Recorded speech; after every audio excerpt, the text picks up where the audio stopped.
Bonjour à tous. On va commencer ce webinaire. Les gens sont en train d'arriver. On est déjà un bon 70 et l'ensemble des autres personnes vont arriver dans les minutes à venir. Bienvenue à tous pour ce webinaire qui fait partie des webinaires qu'on organise sur la transition énergétique. Ici, aujourd'hui, on va travailler sur les enjeux sectoriels de la mobilité électrique et sur la flexibilité et stockage. Puis on aura aussi la visibilité donc, stratégique d'un grand groupe, Luminus, en troisième partie. Les détails pratiques de ce webinaire, donc vous pouvez poser les questions, donc ça va être à chaque fois une présentation, puis il y aura une session de questions-réponses. Vous pouvez poser vos questions sur le chat. Donc, vous pouvez utiliser le chat pour pouvoir poser vos questions et on les prendra nous-mêmes puisqu'on est on est 140 inscrits. On verra combien de personnes seront effectivement ici présents. Mais en tout cas, ce n'est pas gérable en laissant vos micros et caméras ouverts. Donc, c'est pour ça qu'on vous demande de bien les couper et d'utiliser le chat écrit pour pouvoir poser vos questions. Et donc, on fera après nous-mêmes la modération. J'en profite pour faire une petite introduction sur aussi notre prochain webinaire qui aura lieu la semaine prochaine, qui est organisé par WeSmart Greenpeace Bruxelles. Donc, c'est vraiment la présentation de la première communauté d'énergie renouvelable en zone économique à Bruxelles. Et donc, on est ravis de vous inviter pour pouvoir faire le point sur ce thème spécialisé sur Bruxelles, puisqu'on a beaucoup parlé, nous, des communautés sur la Wallonie. Ici, ce sera vraiment orienté Bruxelles avec des orateurs de Bruegel, CityDev, Sibelgia. Et donc, ils seront aussi disponibles pour les questions-réponses. Donc, je pense que c'est aussi intéressant. On sera nombreux et donc n'hésitez pas à vous inscrire à ce prochain séminaire qui aura lieu donc la même chose de 11 h à 12 h 30 la semaine prochaine.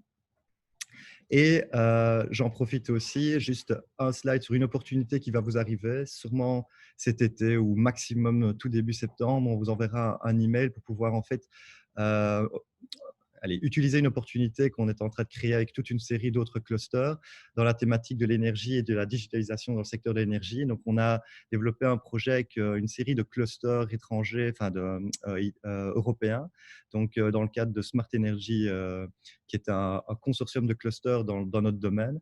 Et en fait, on va vous proposer d'activer un programme, de participer à un programme d'échange B2B d'innovation entre PME au niveau européen.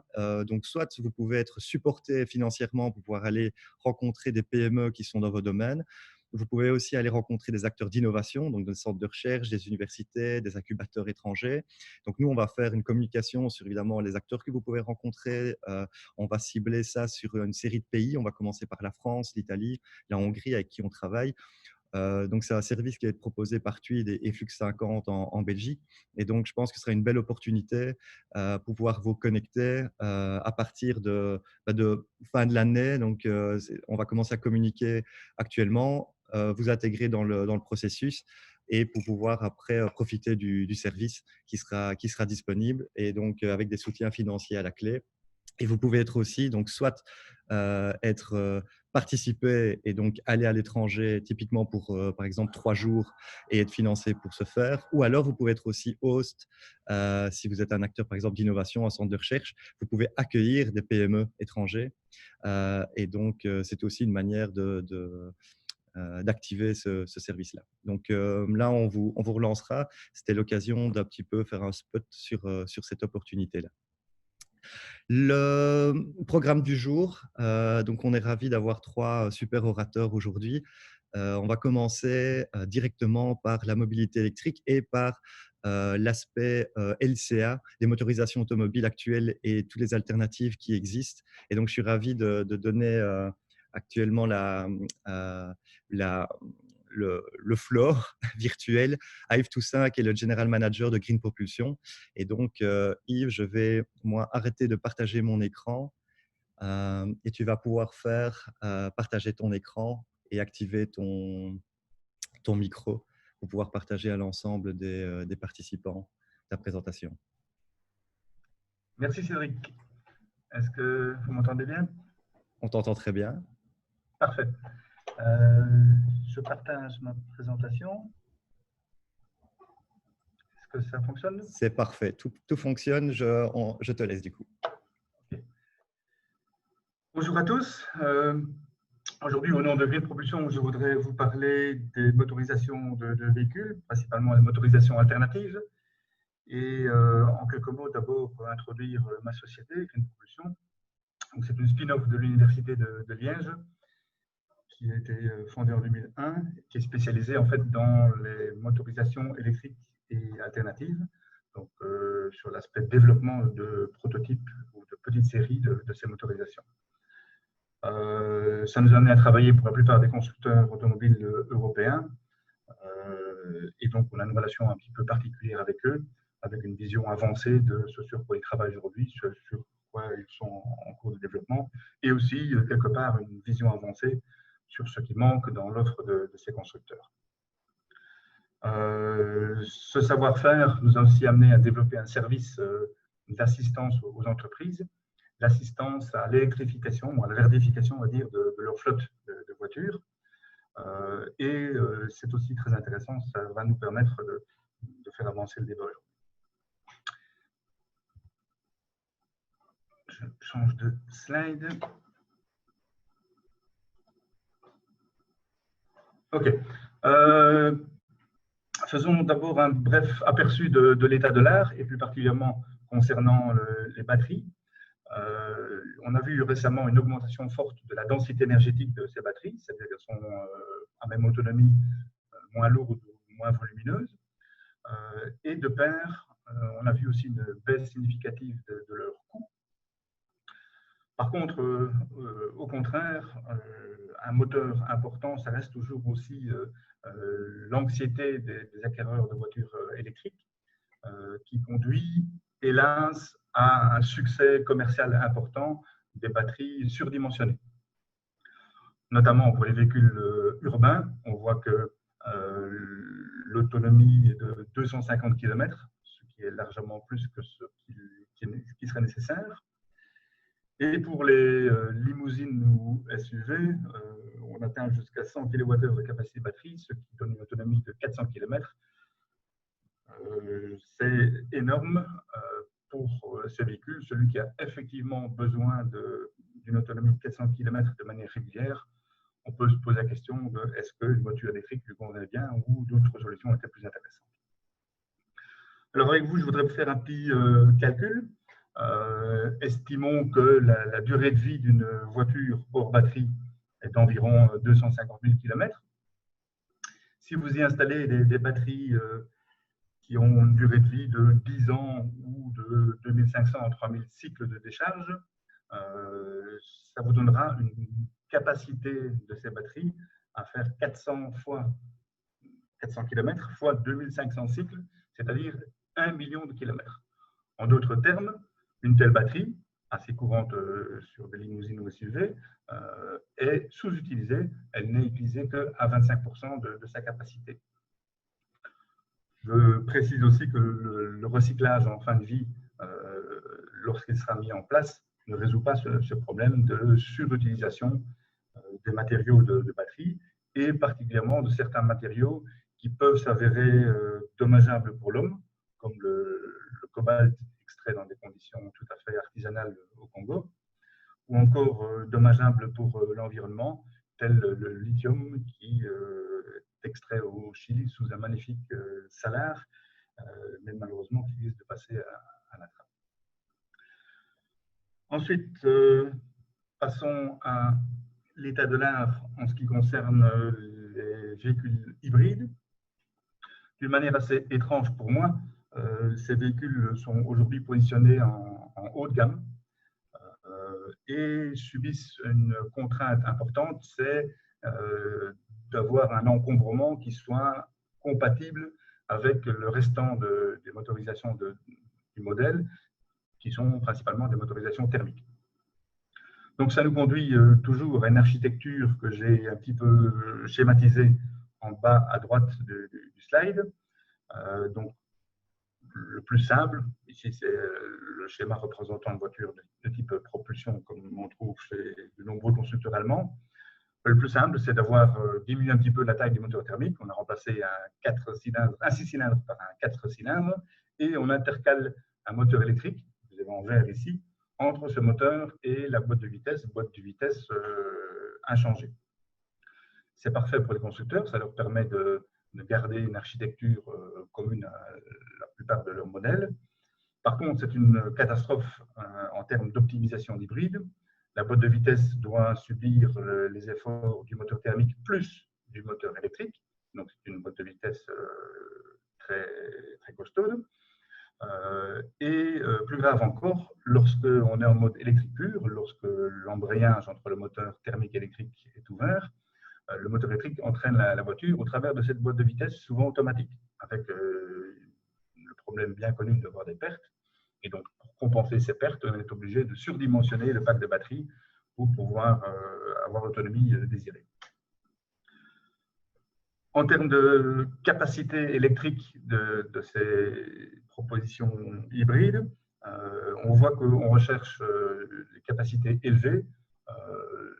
En général, ça provient aussi d'incitants fiscaux, tels qu'en Belgique, qui obligent d'avoir une autonomie électrique d'un certain minimum pour pouvoir en bénéficier. Donc en pratique, les autonomies dépassent 50 km réels, avec des batteries encore une fois très conséquentes, et on veut des performances correctes dans ce mode, donc on a un moteur électrique qui est lui-même aussi puissant et lourd. Il n'est pas rare de voir de telles motorisations développer 300 voire 400 chevaux, donc on est vraiment dans le haut de gamme. Toutes ces considérations font que ce sont des véhicules d'un poids total très élevé, dont l'efficacité, fatalement, ne peut pas être optimale. Alors, de nombreuses entreprises que nous avons pu consulter avec Green Propulsion, on voit que la plupart de leurs utilisateurs de leur flotte pourraient très bien se contenter d'une voiture hybride. Par contre, ce haut de gamme n'est absolument pas ce qu'ils souhaitent. Il faudrait une voiture d'entrée de gamme hybride. Et donc, il y a une totale inadéquation entre l'offre des constructeurs d'une part et la demande que nous avons pu rencontrer. Alors, le vif du sujet aujourd'hui, c'est d'étudier ce type de motorisation via un outil qui s'appelle Life Cycle Analysis, LCA pour simplifier. Donc, c'est un outil qui va évaluer les nuisances d'un véhicule de manière globale. Je tiens à préciser qu'il y a des spécialistes universitaires notamment qui étudient très profondément ce sujet. Nous nous sommes basés sur le recoupement de données provenant de diverses études qui sont pour la plupart assez concordantes. On a écarté les études qui étaient clairement partisanes. Et donc, je vous propose aujourd'hui de regarder le bilan LCA d'un petit SUV que vous connaîtrez peut-être, et choisi pour le fait qu'il existe sur le marché avec des motorisations diesel, essence, hybride classique, hybride rechargeable, mais aussi deux tailles de motorisation électrique, c'est intéressant. Alors, l'étude va considérer la vie complète du véhicule, sa production à la base, les émissions durant son roulage, émissions directes mais aussi indirectes, et en fin de vie du véhicule, le recyclage du véhicule. On va parler de ce qu'on appelle les émissions well-to-wheel, depuis l'énergie primaire jusqu'à la roue de la voiture, et donc en ce compris le transport de carburant qui terminera en essence à votre pompe, ou encore l'extraction de charbon pour alimenter une centrale électrique, tout ça est considéré. Malheureusement, un petit bémol, on doit considérer uniquement les émissions de CO2, et donc le réchauffement climatique. Les émissions de polluants à l'échappement des voitures thermiques ne sont pas encore suffisamment connues. Il y a un mécanisme européen qui s'appelle Real Data Emission qui se met en place, mais malheureusement, les données ne sont pas disponibles. Donc, les chiffres d'émissions aujourd'hui sont bien en deçà de la réalité qu'on va découvrir. Alors, quelques hypothèses sur cette analyse. Pour la production d'électricité en Belgique, en well-to-wheel, nous prenons un chiffre de 300 grammes de CO2 par kilowattheure. Je sais que c'est un débat important, qu'on peut prendre diverses considérations. Ici, il s'agit d'un mix de la production des centrales. Pour la production de la batterie, je considère 100 kg de CO2 par kilowattheure. C'est un chiffre que l'on voit dans la plupart des études. Notons bien que pour le moment, on considère que ces batteries sont principalement produites en Chine, avec une consommation d'électricité à la clé qui malheureusement provient en grande partie de centrales au charbon. Vous savez comme moi qu'on est en train de rapatrier la production de ces batteries vers l'Europe, et donc on va espérer que ce chiffre va s'améliorer en conséquence. Même chose pour le recyclage des batteries, on considère ici 30 kg de CO2 par kilowattheure, chiffre sur lequel les études concordent. Alors, venons-en directement aux résultats de cette analyse LCA. Donc, je compare les diverses motorisations évoquées. En ordonnée, j'ai des émissions de tonnes de CO2 et en abscisse, j'ai ici le kilométrage total que ferait le véhicule sur toute sa vie. Alors, ce que l'on voit bien clairement, c'est que les véhicules électriques et les deux véhicules électriques considérés, donc les courbes bleu ciel et orange, démarrent avec un certain malus d'émissions. Oui, leur construction nécessitait plus d'énergie et qu'il faut un certain kilométrage pour qu'ils performent mieux que leurs concurrents hybrides ou thermiques. Et ce kilométrage est d'autant plus faible que la capacité de batterie est basse sur la courbe en bleu.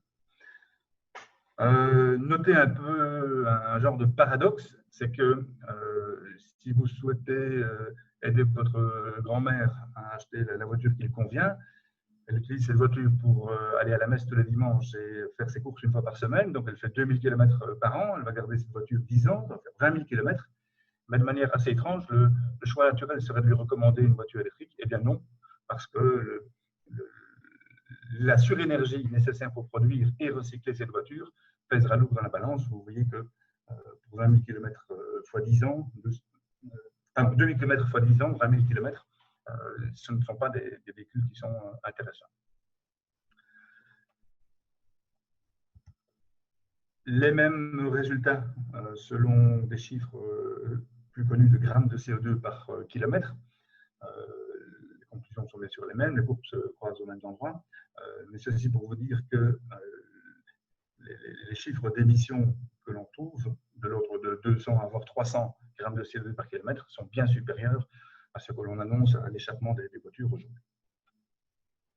Alors, penchons-nous un petit peu sur justement l'origine de ces émissions. J'ai toujours mes 6 véhicules ici et j'ai des émissions en ordonnée en grammes par kilomètre. Et en rouge, on considère les émissions liées à la production du véhicule hors batterie. En orange, la production de la batterie. Tout en haut, vous avez le recyclage du véhicule hors batterie, le recyclage de la batterie, en bleu et violet. Alors, une constatation intéressante, c'est que si vous comparez le gros électrique au diesel, eh bien, les émissions pour produire ce véhicule et le recycler avec sa batterie en fin de vie, eh bien, elles sont le double du diesel. Donc, ceux qui affirment qu'effectivement les véhicules électriques sont plus énergivores à produire, ils ont effectivement raison. Mais restons la tête sur les épaules, on parle ici de passer peut-être 20% à 30% des émissions totales. Ce n'est pas le poste clé principal. On voit très bien qu'en jaune pâle, ce sont les émissions liées au roulage des voitures essence ou diesel qui sont les plus significatives, plus que leur production. Donc, tout cumulé, on voit qu'un hybride rechargeable peut apporter de l'ordre de 10 à 15% de réduction d'émissions et un électrique de moins 30 à moins 40% en fonction de la taille de sa batterie. On le dit encore une fois, un pack de batterie surdimensionné n'est pas l'idéal. Alors, est-ce que cette situation est une fatalité ou est-ce qu'on peut s'autoriser à penser que d'autres véhicules pourraient apparaître sur le marché? Nous nous sommes penchés sur ce pourrait être un véhicule hybride ultra performant sur le LCA. Donc, en l'occurrence, quelle configuration hybride lui faudrait-il? Sur ce slide, à l'extrême gauche, vous avez une configuration historique qui était assez rapidement abandonnée. C'est un hybride dit hybride série, qui est en fait une motorisation très complexe et lourde et inefficace, plus adaptée pour un bus, mais pas du tout pour une voiture. Aujourd'hui, on trouve plutôt une configuration telle que je vous l'indiquais, donc avec un moteur électrique intercalé entre le moteur thermique et la boîte de vitesse. La configuration la plus courante pour les hybrides rechargeables. Et ce que nous suggérons, c'est plutôt d'avancer vers une autre configuration où le moteur électrique est reporté au-delà de la boîte de vitesse, entre la boîte de vitesse et le pont du véhicule. L'avantage de cette solution, c'est qu'en mode électrique, on a bien sûr bien moins de pertes, la boîte de vitesse n'étant pas entraînée, on ne traverse pas la boîte de vitesse. Et de manière indirecte, on peut aussi simplifier fortement cette boîte de vitesse, qui ne sert en fait qu'à plus forte vitesse et qui ne doit même pas, par exemple, remplir la mission de la marche arrière de la voiture. Donc, ça peut être une simple boîte 4 vitesses qui n'est traversée que par la puissance du moteur thermique en plus. Et donc, elle est beaucoup plus simple. Par contre, on va peut-être devoir affronter le lobby des boîtes de vitesse qui ne serait pas tout à fait d'accord. Enfin, bref. Donc, retenons cette configuration et posons-nous la question de quelle doit être la puissance relative du moteur thermique et du moteur électrique. Donc, en d'autres mots, quel est le taux d'hybridation qu'on appliquerait à cette configuration. Je simule ici 6 solutions différentes, depuis à l'extrême gauche le véhicule purement thermique, jusqu'à l'extrême droite le véhicule purement électrique. Les barres en rouge représentent la puissance installée pour le moteur thermique et en orange la puissance installée pour le moteur électrique. Vous voyez qu'au fur et à mesure que le taux d'hybridation augmente, on substitue petit à petit le moteur thermique par un moteur électrique. Les plus attentifs remarqueront que le moteur électrique est un petit peu plus puissant, puisqu'en fait ici on a voulu conserver les mêmes performances à la voiture, mais que la voiture électrique est un petit peu plus lourde que la voiture thermique. En vert, vous avez l'autonomie en mode électrique, avec l'ordonnée à droite. On voit que les deux premiers n'ont absolument aucune capacité à se mouvoir rien que sur le moteur électrique, et que le cinquième véhicule que je simule a une autonomie, avec son petit moteur de 0,5 litres, lui a une autonomie de 130 km sur ses batteries. Ça, on sort déjà de tout ce que l'on voit. Les plus performants des hybrides ont aujourd'hui une autonomie dans ce gabarit de véhicule de maximum 70 km. Et de manière assez raisonnable, on a donné de quoi avoir une autonomie de 250 km à la version toute électrique. Alors, ces véhicules, qu'en est-il de leur consommation d'énergie? Vous avez donc ici en rouge la consommation d'essence et en vert la consommation d'électricité.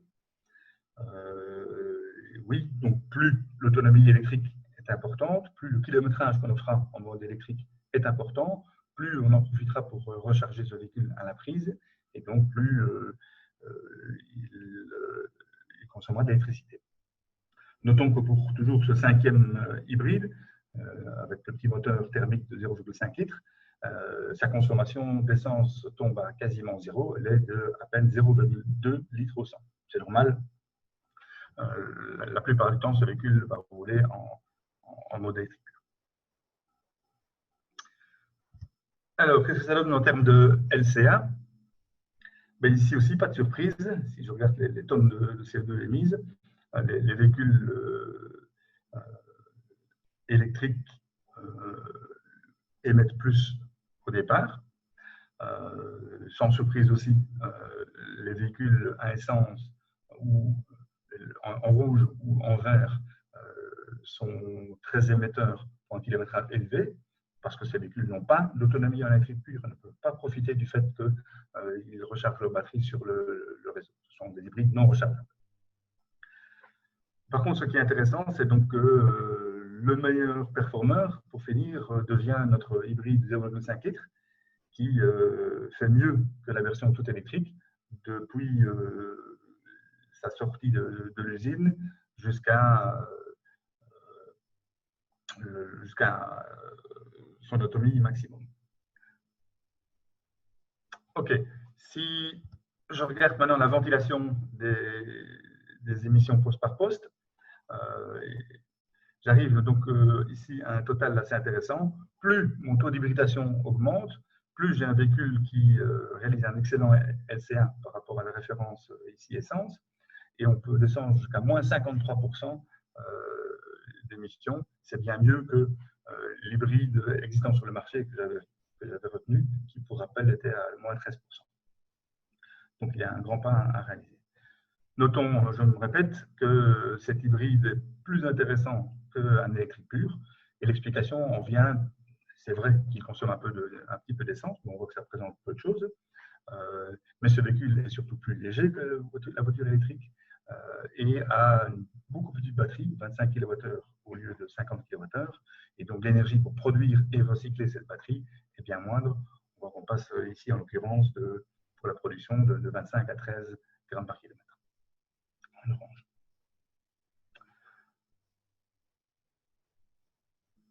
OK, j'en viendrai rapidement à mes conclusions. Nous avons vu en examinant l'état de l'art que actuellement nous assistons à un succès commercial important des batteries surdimensionnées liées à l'anxiété de leurs acheteurs.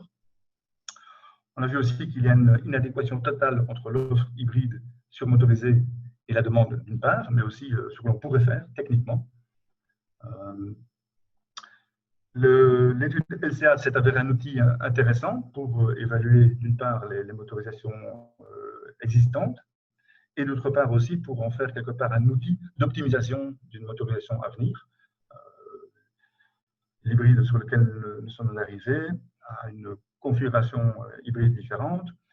Il a un très très strict downsizing du moteur thermique, un petit 0,5 litres. On peut imaginer un bicylindre issu d'un moteur de moto par exemple.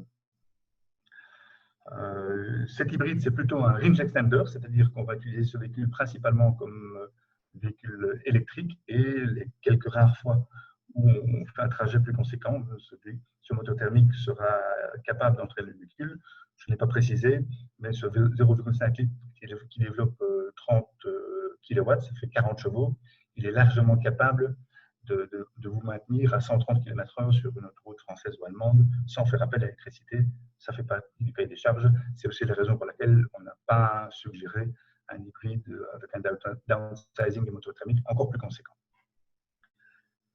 Et atteindre 53% de mieux sur LCA que l'essence, c'est quand même un bilan très favorable. Et rappelons-nous, cette batterie plus petite que la configuration toute électrique comprend moins de cobalt, moins de lithium et donc moins de nuisances du fait de l'extraction de ces métaux rares. Je vous remercie de votre attention. Je suis à votre disposition pour toute question. Cédric, je te repasse Tu peux oui, enlever le partage d'écran, comme ça on te verra. Ouais. Et n'hésitez pas à continuer à prendre des questions dans le chat. Donc, il y a la première question. Que considères-tu par rapport au CNG et bio-CNG la question, c'est considérez-vous le bio-CNG lors des propositions gestionnaires de flotte? Donc, en gros, ta position par rapport… Donc, le CNG classique, c'est un gaz intéressant sur le plan des émissions locales en ville. C'est un gaz qui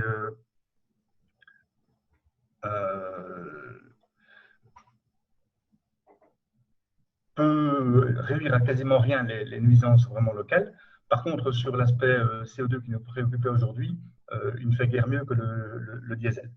Le rapport carbone-hydrogène est plus favorable, par contre le rendement est moins bon, et donc il émet quasiment autant de CO2 qu'un bon diesel moderne.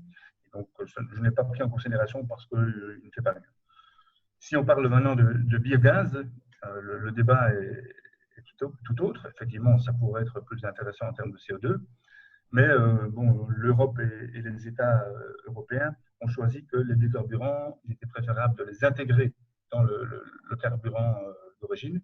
C'est déjà le cas pour l'essence, qui comprend de l'éthanol, c'est le cas pour le diesel aussi, et ça pourrait être le cas pour le CNG qui est distribué à la pompe. Donc, l'option, c'est de dire on ne va pas faire un utilisateur idéal qui lui, s'approprie tout le bio-CNG, mais on va plutôt le distribuer en quelques pourcents à la pompe de tout le monde, sans devoir d'ailleurs faire de modification des moteurs pour le recevoir. Merci. Une autre question assez générale. Donc, les conclusions par LCA correspondent actuellement donc, aux technologies actuelles et développables à court terme. Est-ce que tes conclusions pourraient évoluer avec, par exemple, l'apparition de nouvelles générations de batteries et donc, en gros, en comparant ça peut-être avec les roadmaps d'amélioration à l'horizon 2030, voire plus? C'est vrai que les batteries sont toujours en train de progresser. On a effectivement des intérêts pour ce qu'on appelle la batterie lithium-ion solide, un électrolyte solide. On prévoit donc, dans les roadmaps de la plupart des constructeurs effectivement des améliorations de la capacité de batterie. Oui, je dirais qu'en tant qu'ingénieur parfait, on va pouvoir faire des voitures avec une autonomie plus importante, mais ça ne changera en rien le débat que j'ai voulu soulever, dans le sens où monopoliser une grande quantité de lithium ou de cobalt ou d'autres à bord de votre voiture. Techniquement, oui, vous aurez une voiture qui va aller très loin en électricité pure, mais dans l'absolu, c'est une mobilisation déraisonnable de ces ressources. Et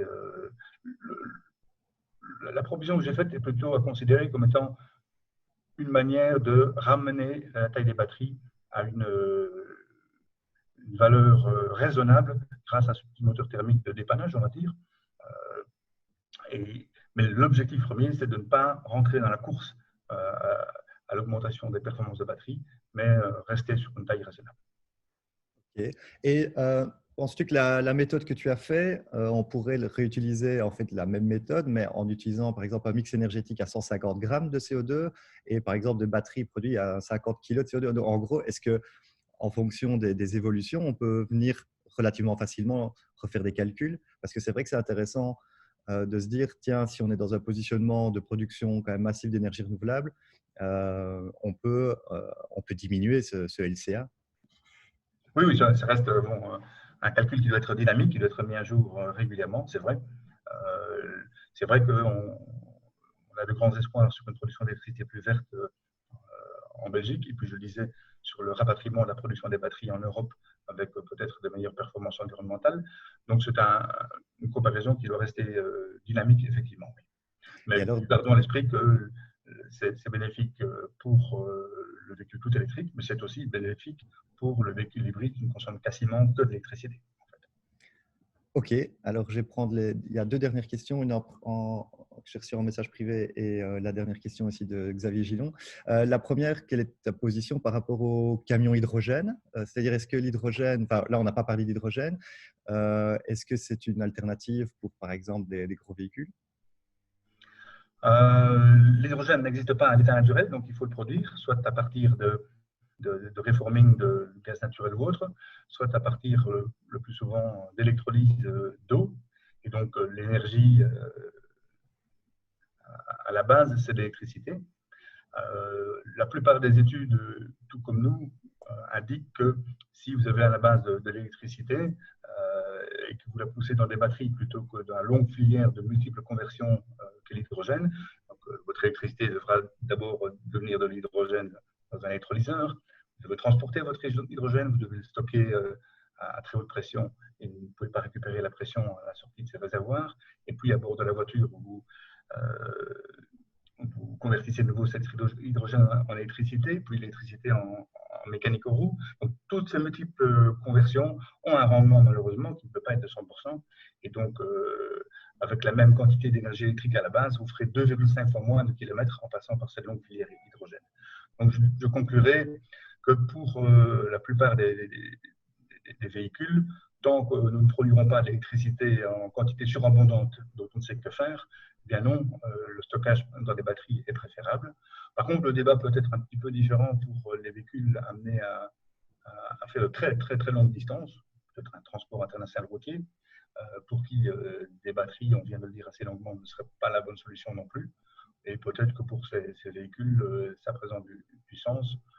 Voilà. Après, il y a d'autres débats aussi que le débat LCA. Il y a aussi des considérations stratégiques, notre dépendance aux ressources pétrolières, ou notre dépendance au gaz naturel. Et donc, ça pourrait être un tout autre débat qui ramène l'hydrogène sur la première ligne. Ok, merci. Du coup, pour ne peut-être pas être en retard, je vais te proposer de voir, il y a des questions qui continuent sur le chat. Et donc, tu as l'occasion de répondre aussi par écrit. Donc, je vais t'inviter à répondre. N'hésitez pas aussi à continuer à poser des questions aux orateurs, donc à Yves sur sa présentation. On peut y répondre aussi bien dans le chat qu'après. C'est ça l'occasion, c'est l'avantage d'être sous forme numérique. Donc, je vais… en tout cas, merci Yves, c'était super complet. Et je pense que c'est un sujet qui doit, à chaque fois, le LCA doit venir dans la réflexion, puisque on doit absolument prendre des bonnes décisions dans la stratégie de développement de notre mobilité, et tout n'est pas si simple. Donc voilà, merci en tout cas pour la présentation. On va maintenant attaquer le deuxième sujet avec la flexibilité et le stockage. Et donc, on est ravi d'accueillir ici Thibaut Kettel, qui est le Sourcing et Sales Manager de Centrica Business Solutions. Donc, Thibaut, tu peux prendre la main et partager C'est ton bon. écran. Ok, super. Vous m'entendez? C'est bon? On t'entend très bien. Ok, parfait. Bonjour à tous. Alors voilà, je vais juste faire une petite manip pour partager mon écran. Hop, voilà, et passer en mode présentation. Je pense que là, vous devriez voir mes slides. Super, ça marche. Attends, parce que moi, je ne les vois pas par contre. Voilà. Ok. Donc là, vous voyez les slides en entier, c'est bon, hein? Ouais, c'est super. Ok, parfait. Voilà, donc l'idée de l'intervention d'aujourd'hui, je vais expliquer en deux mots effectivement ce qu'on fait au sein de notre entreprise, mais c'était de parler de flexibilité et stockage. On entend souvent parler de batterie et notamment en Belgique, et c'est de voir en fait derrière ce qui fonctionne vraiment. On parle souvent effectivement d'équilibrer par exemple ces panneaux photovoltaïques avec une batterie. Est-ce que vraiment ça marche? Quelles sont les réalités derrière? Il y a plusieurs exemples en fait de batteries qui génèrent des revenus via la flexibilité en Belgique à l'heure actuelle depuis plusieurs années. Et donc voilà, c'est souvent ce que je dis, c'est une réalité belge. Et donc, je vais vous exposer deux choses. La première, c'est ce qu'on fait depuis plusieurs années sur la réserve primaire d'Elia, où on a des batteries qui tournent. Et puis, ce qu'on va faire dans un futur proche sur la réserve secondaire, même si là, pour des raisons, je dirais, de confidentialité, je serai un petit peu moins disserte. Mais pour ceux que ça intéresse de se lancer dans ce projet-là, je vous invite après à me contacter, bien sûr, en privé. Voilà. Peut-être en deux mots d'abord avant de passer sur vraiment la partie ce qu'on appelle nous optimisation ou flexibilité, juste rappeler quel est le principe effectivement de la flexibilité et de ce qu'on appelle dans notre jargon technique ou de ce qu'Elia appelle la demand response, d'où ça vient. Effectivement, plus on injecte des énergies renouvelables sur le réseau, plus celui-ci devient volatile, puisqu'on dépend dans la production d'électricité du vent et du soleil, hein, grosso modo. Et donc, Elia, gestionnaire du réseau, a pour maintenir l'équilibre comme moyen deux solutions. La première, effectivement, c'est lorsqu'il y a un déficit entre la demande, la consommation d'électricité et la génération. Alors, Elia a la solution de faire appel à des centrales de pointe qui vont à quelques moments clés de la journée, notamment en hiver, notamment lorsqu'il y a une tempête et que l'éolien en mer du Nord se déconnecte. Elia va effectivement demander à ces centrales de pointe d'accélérer leur génération d'électricité et ceux-ci vont générer pendant quelques heures, quelques minutes plus d'électricité sur le réseau pour éviter que le réseau parte effectivement en délestage, par exemple. Et puis alors l'autre solution alternative, et c'est pour ça que notre ancienne société qui était connue sous le nom Restore avant d'être intégrée sous Centrica s'appelle Restore, c'est parce que vous pouvez avoir un mécanisme qui permet de restaurer justement l'équilibre sur le réseau et plutôt que de travailler sur de la surgénération d'électricité, eh bien on peut tout simplement contracter de la flexibilité avec des industriels et ces industriels vont aller procéder eux à des effacements de leurs gros consommateurs de production. Prenons l'exemple d'un ArcelorMittal qui va éteindre ou ralentir son four pendant quelques minutes ou quelques heures. Et cette consommation prévue, mais du coup non consommée, va permettre effectivement d'alléger le réseau à des moments clés. Voilà un petit peu le mécanisme de flexibilité. Et pour ce faire, en fait, il y a actuellement, on va dire, 3 grands outils qui met à disposition des centrales de pointe ou des centrales virtuelles comme nous, qui sont la réserve primaire, la réserve secondaire et la réserve tertiaire. Eh bien, vous allez voir effectivement que sur ce principe de flexibilité, eh bien, nous, Centrica, on positionne effectivement depuis plusieurs années des batteries, des solutions de stockage, des batteries, alors typiquement des Powerpack Tesla ou d'autres constructeurs, dans la réserve primaire qui contribue à stabiliser la fréquence en fait à 50 Hz. Et puis très prochainement, dès que la réserve secondaire sera ouverte aux agrégateurs, alors elle devait l'être en juillet et à cause du Covid, ce sera fort probablement, si j'ai bonne mémoire, aux alentours d'octobre. Alors on positionnera effectivement aussi des batteries dans cette réserve secondaire. Voilà. Et alors, je parle de centrale virtuelle, juste pour vous expliquer comment nous, on se positionne là-dedans. Donc, comme je vous ai dit, voilà, il y a son mécanisme de réserve pour maintenir l'équilibre et puis elle fait appel à des centrales de pointe ou des centrales virtuelles, autrement appelées agrégateurs sur le réseau belge pour maintenir cet équilibre. Et donc, alors, comment ça fonctionne? C'est relativement simple en termes, je dirais, de business model. Voilà, je vais commencer par celui-là. Donc, en fait, nous, on s'appelle agrégateur puisque tout simplement, on agrège des mégawatts flexibles parmi les différentes usines en Belgique qui sont nos partenaires en termes de flexibilité. On les agrège, on les revend en une centrale virtuelle auprès d'Elia et Elia peut nous activer à certains moments clés de la journée lorsqu'il y a des grosses tensions sur le réseau pour qu'on aille procéder, scénario 1, le scénario classique, à un effacement donc pour alléger effectivement la consommation lorsqu'il y a de la tension sur le réseau. Mais alors, ce qui est de plus en plus courant, on l'a vu encore en période de Covid, c'est qu'Elia effectivement nous sollicite aussi pour passer aussi des pics, je dirais, de sous-consommation quand il y a de la surproduction du renouvelable. Alors nous, effectivement, on va rémunérer des industriels pour qu'ils aillent surproduire, surconsommer de l'électricité s'il y en a en trop sur le réseau. C'est quelque chose qui est de plus en plus courant. Et donc, bien sûr, après, l'équilibre se trouve dans le fait qu'en échange de ces mégawatts flexibles, ces industriels, propriétaires de générateurs diesel, de process consommateurs, de batteries ou autres, vont effectivement être rémunérés pour ces services d'équilibrage. L'intérêt derrière aussi d'Elia, pour avoir une vision globale sur le sujet, c'est aussi effectivement que plus Elia a d'outils flexibles pour équilibrer son réseau, moins elle doit dépenser d'argent dans le dimensionnement de son réseau. Et puis, logiquement, nous, centrales virtuelles, on opère en fait ce packaging des mégawatts avec des algorithmes, mais on a tendance à être, par rapport à une centrale de pointe classique, beaucoup plus fiable à l'activation vis-à-vis d'Elia et aussi beaucoup moins polluant. Puisque, alors sans rentrer dans le détail d'une centrale de pointe type cycle rapide à gaz, bien effectivement, nous, on n'a pas besoin de tourner sur une base load, par exemple, de veille de 50% pour pouvoir accélérer après à 100%. Il suffit simplement qu'on soit activé et alors les industriels procèdent à des effacements ou alors à une éventuelle surconsommation. Voilà. Donc, on a effectivement la preuve que ce mécanisme, maintenant, il apporte de fortes réductions d'émissions de CO2 à l'échelle de la Belgique. Voilà un petit peu pour le contexte. Je pense que la plupart d'entre vous en ont déjà d'ailleurs entendu parler, puisque j'ai pu voir avec plaisir quelques têtes connues parmi les participants d'aujourd'hui. Et pour vous donner une idée, notre centrale virtuelle chez Centrica, elle fait à peu près 2500 mégawatts qui sont répartis dans différents pays et parmi différents industriels. Et en Belgique, c'est à peu près 200-250 usines partenaires qui participent à ce mécanisme sur la R1, sur la R2, sur la R3. Et le type de process qu'on peut retrouver pour faire de l'effacement ou de la surconsommation, ça peut être un générateur diesel, une entreprise frigoriste qui fait des surgelés, qui va légèrement diminuer les moteurs ou arrêter les moteurs de son congélateur industriel sans pour autant changer la température des aliments pendant 1 ou 2 minutes, des pompes dans une station d'épuration, etc., etc. Voilà. Et donc, effectivement, notre centrale virtuelle, elle agrège chez Megawatt et en fait, notre stratégie avec les algorithmes, c'est bien sûr d'être toujours fiable à l'activation pour éviter un mécanisme de pénalité. Aujourd'hui, on est 99,5% fiable lors des activations vis-à-vis d'Elia, puisqu'évidemment, si Elia a un mécanisme de secours comme ça, elle s'attend à ce que ça réponde. Et bien sûr, si ça répond pas et qu'après elle part dans un mécanisme type de délestage ou autre, évidemment, il y a des grosses pénalités à la clé. D'où l'intérêt, effectivement, pouler ensemble. Hein, c'est ce petit schéma de pulse qu'on a, c'est ce qu'on appelle nous notre algorithme Tetris. On poule ensemble les ressources, ce qui permet, lorsque l'un des participants, pour des raisons de maintenance intempestif, loupe éventuellement une première activation, eh bien on peut le backuper en temps réel avec un autre participant. D'où l'intérêt effectivement d'avoir un pool qui est gros en volume en termes de mégawatts et qui est fait de nombreux secteurs, nombreux participants, etc.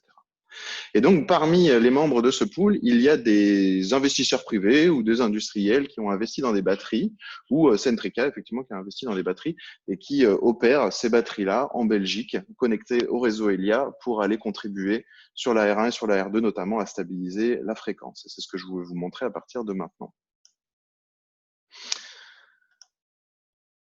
Cédric, juste au passage, ma fenêtre, je ne vois pas les commentaires arriver ou autres, donc n'hésite pas à m'interrompre si jamais il y a des questions. Hein. Voilà, sinon on les prend Je à les la fin. prendrai à la fin de la présentation. Ouais, ok, super.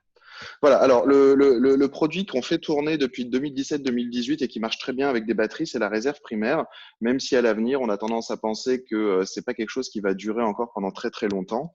Mais je vais vous montrer effectivement comment ça fonctionne parce que c'est un mécanisme qui est relativement éprouvé en Belgique et sur lequel on a eu plutôt du succès. Alors, le projet, un des plus gros projets, des plus connus qu'on a fait en Belgique, c'est le projet dit Terrils. En fait, c'est un investisseur privé qui a investi environ 11 millions d'euros dans un pack, on va dire plusieurs packs Tesla de batteries pour environ 18 mégawatts. Et ils se sont installés sur cet ancien site minier dans le but aussi de transformer cet ancien or noir, je dirais, en or vert. Hein. C'était un petit peu le positionnement marketing, je dirais, de cet investisseur.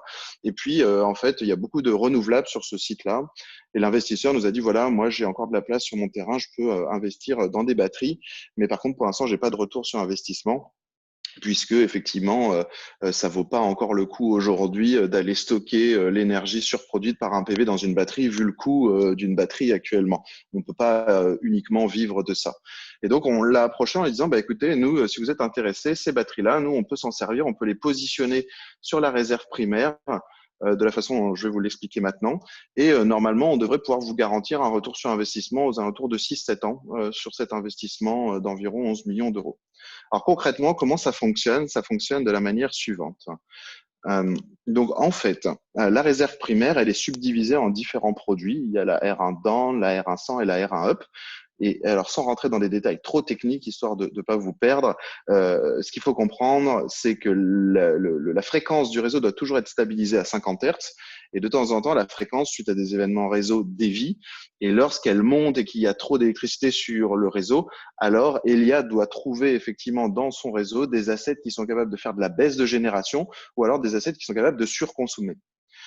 Lorsque la fréquence descend très très fortement et dévie des 50 Hz, alors c'est le mécanisme inverse, il n'y a pas assez d'électricité sur le réseau. Alors effectivement, pour restabiliser le réseau à 50 Hz, on doit trouver des assets qui sont capables d'augmenter effectivement leur génération d'électricité ou qui sont capables de procéder à des effacements. Et en fait, il y a derrière après encore un produit, je dirais, européen. Et ce produit européen, en fait, c'est la R1 200 qui est ici, qui est en fait l'assemblage en temps réel de cette R1 Hub, de cette R1 100 et de cette R1 Down. Et en fait, nous, le brevet qu'on a déposé, l'invention qu'on a faite, c'est de coupler en temps réel une batterie qui, elle, lorsqu'il y a toutes les petites déviations autour des 50 Hz, va pouvoir prendre plus de 80% des petites activations, puisque la plupart du temps, les déviations fréquences, elles se situent exactement dans cette zone-là. En espérant d'ailleurs que vous voyez mon pointeur. Et lorsqu'il y a des déviations plus grandes, alors effectivement, là, dans ce cas-là, on fait appel effectivement à des assets. Je vais vous donner des exemples par la suite en R1 Down ou en R1 Up pour compléter. Donc, c'est-à-dire que très concrètement, nous, ce qu'on vend à Elia, en fait, c'est une capacité de réponse de 49,8 à 50,2 Hz, qui est ce que voit Elia, en fait, c'est une brique. Et nous, en fait, l'assemblage derrière qu'on fait, c'est la batterie et la colonne vertébrale de ce qu'on appelle le portefeuille synthétique. Et elle est supportée à la hausse et à la baisse par des assets ici et là. Pourquoi est-ce qu'une batterie peut pas faire tout seul effectivement la R1 200 tel qu'on l'appelle chez nous? Tout simplement parce que ça l'obligerait à faire des grands cycles de charge et de décharge. Et ça, effectivement, les batteries, elles aiment pas trop. Alors que si à l'inverse, on concentre une batterie sur un nombre très très grand, mais de petites activations, est-ce que lorsqu'on a des plus grandes activations, on complète ces activations par des assets? Alors ici, par exemple, qui peut faire de la baisse de génération?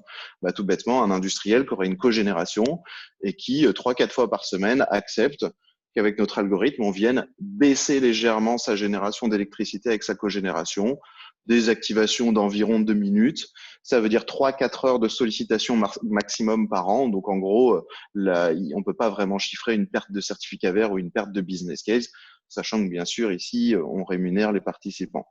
Même sujet sur la R1 Up. On peut effectivement faire une augmentation de génération d'électricité avec quelques cogènes qui ne tourneraient pas à leur puissance nominale, ou alors effectivement procéder à des effacements. Je vous citais l'exemple de ces frigos industriels avec l'inertie du froid. On peut effectivement, par exemple, procéder à un effacement de 2 minutes chez un grand frigoriste industriel belge qui ferait par exemple des frites, des surgelés, sans pour autant mettre en danger sa production. Alors, comme vous avez compris, comme ces batteries, elles font 80% du job, elles récupèrent quand même une grosse partie, nous, de la rémunération qu'on tire sur R1 200. Mais l'avantage, effectivement, avec cet effet miroir, c'est que quand on positionne 1 MW de batterie, à partir du moment où on arrive à l'entourer avec 1 MW d'assets ici à la hausse et puis 1 MW ici d'assets à la baisse, on a un effet miroir qui nous permet effectivement d'aller chercher derrière 1 MW de R1 200, sachant qu'effectivement, les prix de trading de la R1 200 sont en général 300 à 400%, voire même 600% plus élevés que les mécanismes R1 down, R1 100 et R1 up qu'on connaît historiquement. Et ce qu'il faut savoir aussi, ce qui est intéressant pour nous sur cette R1 200, c'est que c'est un produit européen. Donc, si on loupe ou si l'enchère n'est pas assez élevée le mardi, par exemple, en Belgique, alors le jeudi, on peut revendre cette centrale virtuelle de correction de fréquence dont la colonne vertébrale est une batterie. On peut la revendre après, par exemple, le jeudi en Allemagne. Et donc ça, c'est très intéressant parce que ça nous permet effectivement d'aller maximiser le revenu pour les différents participants de ce portefeuille synthétique.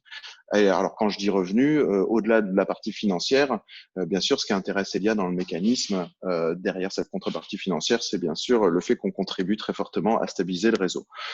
Aujourd'hui, ce portefeuille synthétique, pour vous donner une idée, la réserve primaire en Belgique, elle est aux alentours de 80 mégawatts. Chaque pays, suivant son empreinte électrique en Europe, doit assurer sa part de correction de fréquence. Alors, bien sûr, l'Allemagne, la France, c'est beaucoup plus gros parce que les pays sont plus gros. Mais la Belgique, c'est 80 mégawatts. Et nous, Restore Centrica, donc je veux dire Centrica, on est positionné dessus à hauteur de à peu près entre 30 et 36 mégawatts, suivant les maintenances des uns et des autres, suivant les batteries. Et donc, voilà à quoi ça ressemble concrètement. Vous voyez, par exemple, là, 1 MW qui est de la partie batterie qui ferait le job du milieu, de la R100, la R100 symétrique ici. Vous voyez, il est sollicité en temps réel. Alors, bien sûr, on peut pas mettre des assets industriels ici, sinon ils auraient une activation temps réel et je pense pas que ça les arrangerait. Mais vous voyez vraiment à quoi ça ressemble. 1 MW qu'on met va osciller de 0,5 à plus 0,5. Voilà, ça vous donne une petite idée. C'est des activations quasiment continues. Mais par contre, ce qui est vraiment très intéressant, c'est que notre batterie, par exemple, de 18 mégawatts, enfin la batterie de l'investisseur dont nous, on est l'opérateur de flexibilité, eh bien, ce qui est très intéressant, c'est que dans 80% du temps, on a effectivement quand même des toutes petites activations. En fait, seulement 2% du temps, on a des modulations sur la batterie qui sont à hauteur de plus de 50% de sa puissance. Et la plupart du temps, comme ce sont des petits événements réseau et qu'il y a des petites déviations fréquences, et bien effectivement, on effectue des petites corrections. Voilà. Donc en fait, la batterie, si vous voulez, on n'a pas de problème avec la garantie puisque on a une garantie constructeur 10 ans. Ce que le constructeur nous dit, il nous dit, écoutez, je vous donne une garantie sans problème parce que là, vous allez faire plein de petites activations, mais vous allez jamais faire des grandes charges et décharges, ce qui viendrait toucher la durée de vie de la batterie. Et nous, on dit, bah non, effectivement, vous avez raison, puisque nous, quand il va y avoir des grandes demandes qui vont être faites par Elia, eh bien, on va aussi faire jouer le reste de ce portefeuille synthétique. Voilà, donc les batteries, conclusion, on s'en sert comme colonne vertébrale de ce portefeuille synthétique qui nous permet d'aller chercher de bonnes valorisations sur le marché des réserves. Voilà. Et donc, pour vous donner un petit peu plus de perspective maintenant, peut-être d'un point de vue financier. Alors, les financiers parmi vous, je pense, feraient sûrement un petit AVC en voyant le calcul que j'ai fait, mais grosso modo, l'idée est là. Je suis un investisseur privé sur une batterie. Je paye 11 millions d'euros mon investissement en CAPEX. Alors, il y a quelques coûts OPEX sur une batterie, mais pas tant que ça finalement. C'est assez plug and play, je dirais, comme système. La valorisation que me donne Centrica sur la R1 200, alors bien sûr, ça varie chaque année selon les enchères qu'on fait, mais grosso modo, pour 1 MW flexible, j'obtiens à peu près 100 000 euros net par an. Et donc, j'ai investi dans 18 mégawatts de batterie. Et donc, finalement, mes 11 millions d'euros d'investissement, je vais les récupérer au bout de 6-7 ans. 6-7 ans, ça peut paraître beaucoup pour la plupart des gens qui m'écoutent aujourd'hui, j'imagine. Dans la plupart de vos entreprises, on parle d'investissement quand vos boards sont sympas et aventureux autour de 3-4 ans de ROI. Et donc, c'est pour ça qu'effectivement, en général, nous, on finance nos propres batteries puisqu'on croit dans notre propre mécanisme, ou alors on fait appel à des investisseurs privés qui, pour des raisons X ou Y, sont capables d'accepter 6-7 ans de ROI. Je rappelle cependant que comme la batterie est garantie de 10 ans, de toute façon, le projet, l'enjeu, c'est de trouver les fonds à la base à mettre, mais il n'y a pas un gros enjeu de risque, je dirais, sur le projet. Puisqu'à chaque fois, on équilibre le risque en faisant des tradings dans différents pays, si par exemple la valeur baisse en Belgique, et puis là, c'est le cas en ce moment. Si on voit qu'à l'avenir, il y a de moins en moins d'opportunités sur la réserve primaire, eh bien, on va tout simplement aller dans une autre réserve avec cette batterie-là. Et par exemple, on va, dans un futur proche, attaquer effectivement la réserve secondaire. Voilà, donc ça vous donne une idée un petit peu de cet investissement qui a été fait sur le site de Terrils. Alors, je prends cet exemple-là parce que c'est l'exemple le plus ancien qu'on a, mais après, je peux prendre d'autres exemples qu'on a qui tournent en Wallonie ou en Flandre. Petite projection vers le futur, et je finirai là-dessus pour surtout faire la place aux questions. La réserve secondaire qui va s'ouvrir très prochainement, donc à peu près en octobre, elle va être très adaptée aux batteries, puisque en fait la réserve secondaire, elle va effectivement nous laisser un temps de réaction à l'activation de 7,5 minutes. Donc ça, une batterie peut largement le faire, puisqu'aujourd'hui on a un temps de réaction de 30 secondes sur la réserve primaire. Et alors l'enjeu, ce sera pour cette batterie-là d'arriver à suivre un set point qui est donné par Elia qui va changer toutes les 4 secondes. Donc, on va devoir en fait faire bouger la batterie à la hausse et à la baisse suivant un set point qui change toutes les 4 secondes. Et pourquoi effectivement ça intéresse Elia de faire ça? Parce qu'avec sa R2, sa réserve secondaire, elle a un espèce de couteau suisse qu'elle peut utiliser à la hausse et à la baisse à sa guise sur des activations relativement longues puisque ça peut durer jusqu'à 4 heures.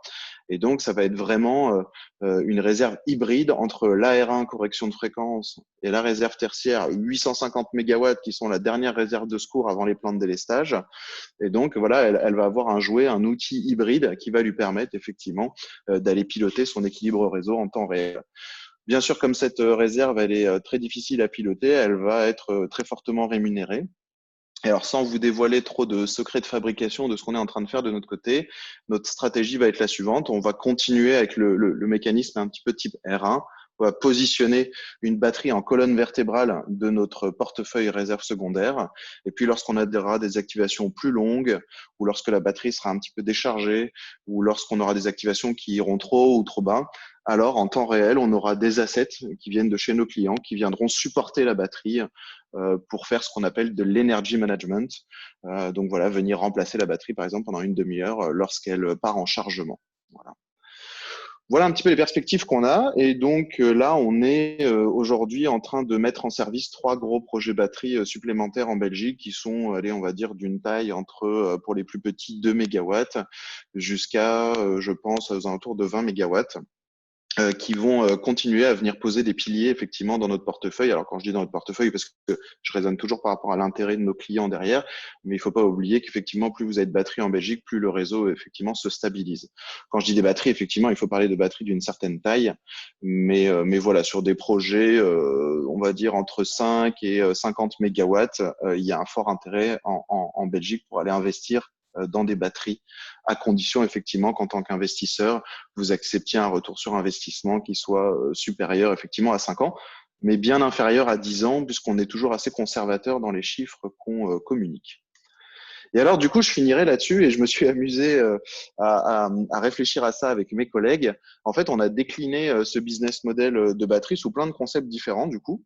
Alors, j'ai mis des noms comme ça, mais voilà, je fais le lien avec quel était le thème de cette assemblée générale à la base. Eh bien, à partir du moment où nous, on sait qu'on peut investir dans nos propres batteries et du coup les rémunérer, les autofinancer via ces mécanismes de réserve, eh bien, ça veut dire on a la capacité, avec un mécanisme qui est très similaire à celui du tiers investisseur sur une cogénération, on a la capacité maintenant d'aller voir un industriel en disant est-ce que vous vouliez augmenter votre résilience par rapport au réseau? Est-ce que vous étiez à 2 doigts, par exemple, d'acheter des générateurs diesel supplémentaires? Parce que si vous acceptez qu'on squatte un bout de votre terrain, alors dans ce cas-là, on vient avec notre batterie, on la connecte à votre point de connexion. Nous, on va s'occuper de cette batterie-là sur la réserve secondaire ou la réserve primaire, ce qui va nous générer des revenus pour payer cette batterie-là. Mais par Contre, en échange, si 2 à 3 fois par an, vous avez une coupure d'électricité et que vous voulez absolument vous servir de cette batterie pour la décharger dans votre usine et continuer à produire, alors c'est quelque chose qu'on vous autorisera à faire tout à fait gratuitement. Et donc, une batterie, par exemple, de 7 mégawatts qu'on financerait nous-mêmes, elle a un coût à 0 capex pour notre client. On l'installe sur site et ensuite, le client derrière, effectivement, il va pouvoir bénéficier d'un soutien, je dirais, réseau d'une hauteur de 7 mégawatts sans avoir dû s'acheter de générateur diesel, par exemple. Donc ça, c'est le premier business model qu'on a monté en Belgique, qui fonctionne maintenant depuis plusieurs mois. Le deuxième, c'est tout simplement eh bien, un investisseur qui aurait déjà investi dans sa propre batterie. On peut se proposer d'opérer la flexibilité de sa batterie, comme on a fait à Terrils. À l'époque, on était une start-up, on n'avait pas forcément les moyens d'investir dans une batterie. Donc, la batterie Terrils n'est pas dans notre propriété, mais on est l'opérateur de flexibilité officiel de cette batterie. Et puis ensuite, effectivement, on peut décliner ce business model sous plein de formes différentes, comme effectivement, et je fais des parallèles avec ce que vous connaissez au quotidien, comme la cogénération. Est-ce que vous voulez l'acheter avec votre propre CAPEX? Est-ce que vous voulez la faire financer par un tiers investisseur? Est-ce que vous voulez bénéficier d'un tarif réduit sur l'électricité pendant 20 ans, etc. Eh bien, grosso modo, avec les batteries, avec ce mécanisme-là, on peut faire à peu près le même genre de business model. Et je conclurai là-dessus parce que justement, je fais le lien avec les autres métiers de Centrica. Nous, Restore en Belgique, quand on a été intégré dans Centrica, on était spécialiste en flexibilité, on ne faisait que ça. Et puis Centrica, en fait, depuis plusieurs années maintenant, a un service qui met à disposition des unités de cogénération, les met en service, les finance, les maintient.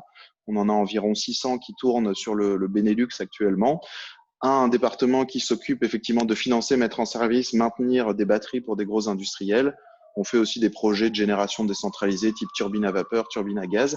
Et en fait, le mix de ces différentes compétences nous permet effectivement aujourd'hui d'aller faire, par exemple, cogène plus flexibilité, batterie plus flexibilité, cogène plus batterie plus flexibilité, etc., etc. Voilà un petit peu les perspectives que je voulais vous donner en vous disant, bah voilà, pour les industriels parmi vous, si vous avez de la place sur vos terrains et que vous souhaitez valoriser des mètres carrés sur lesquels vous ne construirez pas de toute façon d'unités de production, eh bien, prenez contact avec nous, on sera ravis d'en discuter avec vous. Si vous souhaitiez investir dans une batterie et que vous n'arriviez pas forcément à trouver des moyens d'un retour sur investissement sur la batterie, venez discuter avec nous. On a des solutions. Et puis, effectivement, si vous souhaitez augmenter, je dirais, votre sécurité par rapport au réseau suite aux événements de 2014 et 2018 qu'on a connus en Belgique, eh bien, c'est possible aussi à faire avec une batterie. Et tout ça, après, il faut qu'on rentre dans des discussions plus personnalisées puisque chaque projet est unique. Mais voilà, comme ça vous donne une perspective. Les batteries sont bien une réalité belge qui existe aujourd'hui et ne sont plus, je pense, selon moi, des projets d'innovation ou des projets pilotes un peu farfelus. Voilà, Cédric, je vais peut-être te repasser la main, mais voilà Oui. un peu ce que je voulais partager aujourd'hui. Merci, merci Thibaut, c'est très intéressant. Il y a déjà toute une série de questions. Je vais en prendre une premièrement générale. Oui. Tu te bases sur un parc industriel existant pour cette flexibilité. À partir de quand, de quelle part de production électrique intermittente le parc deviendra-t-il insuffisant pour accompagner la montée en puissance des éoliennes et du photovoltaïque? Oui, c'est-à-dire, si je comprends bien la question, est-ce que la taille actuelle des réserves va suffire pour la montée en puissance des PV et du solaire sur les prochaines années, hein? C'est comme ça Oui, que je comprends la exactement. Ouais, question. ouais. Ouais. Alors, bon, aujourd'hui, quand même, le gestionnaire réseau est là. Alors, je ne sais pas s'il y a quelqu'un d'Elia dans la réunion, mais c'est rien de méchant ce que je veux dire. Son rôle, c'est de gérer le risque. Donc, il a une approche risque qui est très conservatrice, hein, qui est très, je dirais, comme on dit dans notre jargon, ceinture et bretelle. Et donc, en fait, on a déjà une réserve tertiaire à 850 mégawatts, une réserve secondaire qui va faire plusieurs centaines de mégawatts et une réserve primaire qui est aux alentours de 80 mégawatts. Et donc, au fur et à mesure, effectivement, donc, pour l'instant, il y a de la marge. Mais au fur et à mesure que le renouvelable va continuer à pénétrer le réseau, oui, effectivement, il faudra continuer à augmenter ces réserves-là. Et c'est pour ça que nous et nos confrères, on mène une campagne pour continuer à convaincre des industriels à participer à ces réserves. Certains d'entre eux étaient les premiers qui nous ont rejoints étaient assez sceptiques en disant voilà, si tout le monde commence à le faire, il y aura plus de place dans les réserves, le prix va descendre. Non, avec l'électrification du réseau et plus la pénétration du renouvelable, les réserves vont continuer à être de plus en plus grosses puisque le réseau va être de plus en plus volatile. Mais je veux dire, pour l'instant, on a plusieurs années d'avance devant nous par rapport aux projets renouvelables dont certains très gros prennent un peu de retard. Faut pas oublier après qu'il y a d'autres mécanismes pour stabiliser son réseau. On a souvent entendu parler de Nemolink, de la liaison à Liège avec l'Allemagne qui est en train de se faire. Enfin voilà, il y a différents outils. Voilà. En tout cas, nous, on a une projection assez fiable pour conclure sur cette question-là. Je dirais que sur les 10 à 20 prochaines années, on a un plan qui est très clair de la part d'Elia entre sa demande en volume et comment on peut y répondre, nous, nos confrères des centrales de pointe, nos autres confrères agrégateurs et plus les autres mécanismes d'Elia. Merci. Il y a des questions très précises. Je vais te les poser. Si c'est trop précis, tu peux aussi Et le si faire je par… sèche, il faudra échanger Ouais. mes contacts derrière. Il y a une question sur le 100 000 euros. Est-ce que c'est le coût de la recharge de la batterie est inclus? Je ne sais pas sur… Ouais. Alors bon, c'est vrai que après, je fais face aujourd'hui à un public qui a des niveaux de connaissances différents dans le domaine. Donc, bien sûr, on a fait des raccourcis dans les slides pour qu'ils soient lisibles, mais vous pouvez considérer effectivement que les 100 000 euros de gain, c'est 100 000 euros net de tout coût. Ok, merci. Dans l'exemple de 18 mégawatts, tu sais la capacité des batteries en kilowattheure? Ouais, en général, on utilise, alors pour celle-là, ça m'échappe, mais je pense que ça doit être logiquement 36 mégawattheures. Mais en général, on travaille sur des batteries avec un C-rate de 0,5 pour ceux qui sont connaisseurs de ce jargon-là. Donc, effectivement, une batterie d'1 mégawatt et donc, du coup, qui fait 2 mégawattheures. Ok, super, merci. La durée de stockage optimale pour la R2, quelle serait la durée de stockage optimale pour la R2? Quel CAPEX pour ce service? Ouais, c'est une bonne question. Il n'y a pas de règle exacte. En fait, on a l'habitude de prendre le business case dans l'autre sens. En général, on essaye de rencontrer des gens qui sont intéressés de faire des projets batterie. Ils en ont sûrement une raison qui leur est propre, indépendamment de la flexibilité. Et dans ce cas-là, on essaye de respecter leurs contraintes et de se dire, OK, bah, tiens, cette batterie-là, elle peut nous faire peut-être un bout de la R2 et puis après, on va boucher le trou avec un autre truc derrière. En gros, c'est un peu comme ça que ça fonctionne, hein, nos algorithmes. Mais je dirais qu'idéalement, il nous faut une batterie qui tienne au moins 4 heures, puisque l'activation la plus grande en R2, elle peut durer jusque 4 heures.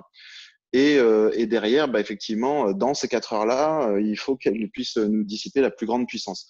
Mais encore une fois, après, si on rentre de manière plus détaillée dans ces discussions, j'invite vraiment les gens qui ont été intéressés à me contacter, parce qu'après, il y a tellement de cas particuliers qu'il faut vraiment voir ça après au cas par cas. Et donc, du coup, après, quel CAPEX? Eh bien, du coup, moi, j'utilise, pour mes clients, je vais faire la division. J'utilise souvent ce coût-là. Je dis souvent qu'effectivement, une batterie, voilà, elle coûte à peu près, je dirais, attendez, je le fais en direct. Pardon, je donne souvent un prix au mégawatt, même si après, vous imaginez bien qu'il y a des énormes économies d'échelle dès que vous dépassez les quelques mégawatts. Voilà, c'est à peu près, on va dire, entre 300 et 600 000 euros, je dirais, par mégawatt. Et si vous construisez une batterie d'1 mégawatt, vous allez peut-être être bien au-dessus. Et si vous partez sur un projet de 20, 30, 35 mégawatts, vous allez être bien en dessous. Voilà. Ok, merci. Là, peut-être une question un peu plus large par rapport au fédéral, ce qui est prévu en termes de CRM. Est-ce que tu le perçois plus comme un risque ou une opportunité pour les business models batterie flex? Oui, c'est la question qui vaut pas mal en Belgique en ce moment. Alors, il y a plusieurs éléments à répondre dans cette question-là. Donc, le CRM, hein, pour les gens peut-être qui connaîtraient moins, c'est le mécanisme de rémunération de la capacité, qui est un mécanisme qui existe dans d'autres pays et qui consiste à aller aider effectivement certains projets de génération décentralisée en les subsidiant en échange effectivement de services rendus en flexibilité pendant les années à venir auprès d'Elia. Alors, ce mécanisme, déjà, pour l'instant, on y voit plutôt trouble, puisqu'on manque aussi au niveau fédéral d'une volonté politique. Je pense que ce sera plus simple de voir clair dans le CRM quand on aura un vrai gouvernement avec une vraie mission et un vrai mandat long terme. Ça, c'est un premier point qui est important. Et puis ensuite, nous, on le voit plutôt comme une opportunité. Pourquoi? Parce que ça va, alors là je vais sortir du monde des batteries pendant une minute, parce que ça va nous permettre de continuer à convaincre des clients à faire plus de projets génération décentralisée. Je donne un exemple précis, on discute en ce moment avec un industriel qui souhaite processer son gaz d'échappement qui sort de production pour faire de l'électricité, pour aussi se récupérer sur la partie allocation CO2. Forcément, le fait, nous, dans le business case, de mettre dans la balance le fait qu'on peut toucher un gros subside à l'entrée sur le CRM, même si ça va être un investissement Centrica, ce projet-là, eh bien, derrière, ça va permettre de fortement optimiser le business case pour le client derrière, sur le prix de l'électricité, par exemple, ou autre. Et donc, nous, on le voit plutôt comme une opportunité. Mais par contre, très, très bonne question. Je ne sais pas qui l'a posé, mais c'est une très bonne question. Pour les batteries, pour l'instant, on n'y voit que du brouillard parce qu'on n'arrive pas à faire rentrer les batteries dans la case CRM de manière très, très précise pour l'instant. Ce qui ne nous empêche pas, je finirai juste là-dessus, ce qui ne nous empêche pas quand même de faire des projets batteries puisqu'on n'a pas forcément besoin du CRM pour ça à ce stade. OK. Le mécanisme d'augmentation, là, ça a été quand même fort orienté grande entreprise. Est-ce qu'il y a des services qui sont orientés aussi PME, TPE? Oui. Comment tu le vois? Ouais, bien sûr. Non, c'est un bon point. C'est vrai que c'est plus facile pour moi de donner des exemples industriels qui sont clairs, puisque vous avez compris, plus vous faites des petits projets, plus vous faites noyer sous les coûts fixes, évidemment, notamment dans le cadre des batteries, mais je pense que ça peut être très vrai aussi dans le cadre de la cogénération. Alors, il y a deux éléments de réponse pour cette question-là. La première, c'est que nous, chez Centrica, pour des raisons de facilité commerciale, on a décidé de ne pas agréger de mégawatts flexibles en dessous de 250 kilowatts flexibles. Parce que si je vais voir quelqu'un qui a à peu près 200-250 kilowatts flexibles, je vais lui signer un contrat de flexibilité qui va lui prendre plus de temps que l'argent que ça va lui rapporter. Et donc, je pense que la logique commerciale en dessous, elle tombe un petit peu dans le domaine du B2B. Par contre, effectivement, le problème de dire ça, c'est qu'on ne touche pas du tout au point majeur de la flexibilité, qui est que demain, normalement, vous êtes dans votre appartement, vous achetez un smart frigo et avec l'Internet des objets, normalement, votre frigo, il peut s'éteindre 3 fois 2 minutes par jour pour aller contribuer avec ses petits watts à équilibrer, par exemple, la fréquence belge. Et du coup, le business model, ce serait que si vous achetez un smart frigo, du coup, il vous coûte moins cher à l'achat. Et puis après, je sais pas, Siemens, dans un partenariat avec nous et puis avec Elia derrière, rémunère la flexibilité de 50 millions de frigos connectés en Allemagne, par exemple. Mais donc ça, c'est techniquement possible. On a fait des projets pilotes, par exemple, sur des boilers de quelques watts qui fonctionnent très bien. Donc, on a fait acheter à des particuliers en Angleterre, notamment des boilers quasiment à moitié prix, en échange de services de flexibilité. Donc, technologiquement, ça marche. Mais pour l'instant, on galère un petit peu pour la flexibilité des particuliers, je dirais, à trouver le business model qui va motiver tout le monde. Je dirais l'ingénierie commerciale derrière. Mais en tout cas, technologiquement, ça marche. Donc, conclusion, je dirais qu'aujourd'hui, les services de flexibilité en Belgique, ils sont surtout intéressants pour le monde de l'industrie. On n'a pas besoin d'être le port d'Anvers pour souscrire un contrat de flexibilité. Mais je dirais que si vous avez moins de 3 gigawattheures de consommation d'électricité par an, ça risque de pas être si intéressant que ça, sauf si vous avez des unités de génération décentralisées, donc c'est-à-dire des cogénérations d'au moins 800 kW électriques ou des générateurs diesel de minimum 300 kVA. Et encore une fois, ce sont des limites qui ne sont pas technologiques, elles sont purement commerciales pour que ce soit intéressant pour vous comme pour nous, je dirais. Merci. En fait, on est en train d'essayer de gérer un petit détail, un petit problème malheureusement technique pour l'orateur suivant. D'accord. Et donc, je vais continuer avec les 2 dernières questions et puis je vais voir Avec plaisir. comment est-ce qu'on peut, j'espère, accueillir le dernier orateur. Ouais. On a, je pense qu'il y a des gens qui sont intéressés par votre business model en général. Donc, on voit que la place de Centrica couvre déjà pas mal, en fait, 36 mégas sur 80 de la réserve première. Ouais. En gros, on voit qu'il n'y a pas beaucoup de place pour des installations de ce type. Quel business plan au-delà de la R1? C'est plutôt une vision stratégique long terme, on va dire. Oui, évidemment, évidemment. Alors, il faut savoir que donc là, je parle de la R1 belge quand je dis 80 mégawatts, et c'est vrai que nous, Restore, je pense pas qu'on soit les meilleurs sur le marché. C'est juste qu'on est arrivé avant tout le monde et que notre société, elle a été créée par 2 Belges il y a quasiment une dizaine d'années, et donc ça nous a permis, je pense très très vite, d'aller contracter de la puissance flexible avec des gros industriels à l'époque où il y avait quasiment pas d'agrégation ou de flexibilité faite par des centrales virtuelles comme nous. Ensuite, on a quelques confrères qui sont arrivés sur le marché, dont certains d'entre eux sont d'ailleurs présents aujourd'hui et je leur passe le bonjour. Mais effectivement, on avait cette place prépondérante. Mais alors, il ne faut pas du tout s'inquiéter là-dessus parce que même si on a 30 mégawatts, par exemple, sur 80, 80 mégawatts, c'est pour la Belgique. Et chaque pays, effectivement, a cette réserve-là. Et on va vers mi-2022 vers une harmonisation européenne de ces réserves. Et par exemple, si je parle de la R1 au niveau européen, c'est-à-dire l'outil qui est utilisé dans chaque pays membre de l'Union européenne pour stabiliser sa fréquence à 50 Hz, je parle alors de 1440, je crois, mégawatts. Et donc, nous, petit poussé, avec nos 30 mégawatts, on aura toujours de la place pour tirer notre épingle du jeu. Pour l'instant, effectivement, la R1, on arrive effectivement à la fois à la trader en Allemagne et en Belgique, mais très rapidement, on va pouvoir la trader dans d'autres pays. il faut plutôt voir la flexibilité, je dirais, comme un enjeu global. Il faut la voir comme quelque chose qui va de toute façon aller en augmentant parce qu'on va, alors je vous donne un exemple très précis. Jusqu'à présent, les gestionnaires réseaux régionaux s'occupaient pas trop de ce qui se passait sur un réseau résidentiel la nuit, en été ou en hiver. Eh bien, avec l'électrification des véhicules qui va arriver, on va avoir effectivement énormément de volatilité aussi sur les réseaux résidentiels la nuit, puisque tout le monde va se mettre à charger son véhicule. Alors là, je me projette à X années en avant, hein, voilà. Et donc, du coup, des gens comme Elia, enfin des gestionnaires réseau comme Elia, vont avoir de plus en plus besoin de produits spécifiques, complexes, challenging pour faire l'équilibre de leur réseau. Et donc, ça veut dire effectivement que nous, on va devoir constamment se réinventer, c'est-à-dire qu'on va devoir changer notre algorithme, notre centrale virtuelle pour que ça rentre dans les cases des nouvelles réserves. Ça va être de plus en plus, je dirais, des mécanismes complexes, mais ils vont être de plus en plus importants. Donc, je dirais que si demain, je suis un investisseur privé et que j'accepte, par exemple, un ROI à 6-7 ans, pour en revenir au sujet, je ne prends aucun risque à m'engager, par exemple, à 10 ans, à 15 ans sur un investissement batterie. Ce mécanisme de réserve ne peut pas s'arrêter. Ou alors, il faudrait qu'on déconstruise aussi toute la transition énergétique. On s'est toujours positionné comme ça, nous, Restore, avant d'être acheté par Centrica, et Centrica, c'est la même chose, c'est-à-dire que nos mécanismes sont censés favoriser la pénétration du renouvelable sur le réseau national. Voilà. Oui, je pense que j'ai répondu à la question. Oui, merci. Et enfin, il y a une question sur les électrolyseurs. Je pense que c'est peut-être une question qu'on pourrait faire de manière générale. Est-ce qu'il y a d'autres technos, que ce soit électrolyseurs ou autres, qui pourraient venir apporter des services complémentaires? On voit qu'il y a maintenant des modèles économiques avec les batteries. Est-ce qu'il y a d'autres technos qui pourraient venir faire remplir votre portefeuille? Comment est-ce que tu le vois?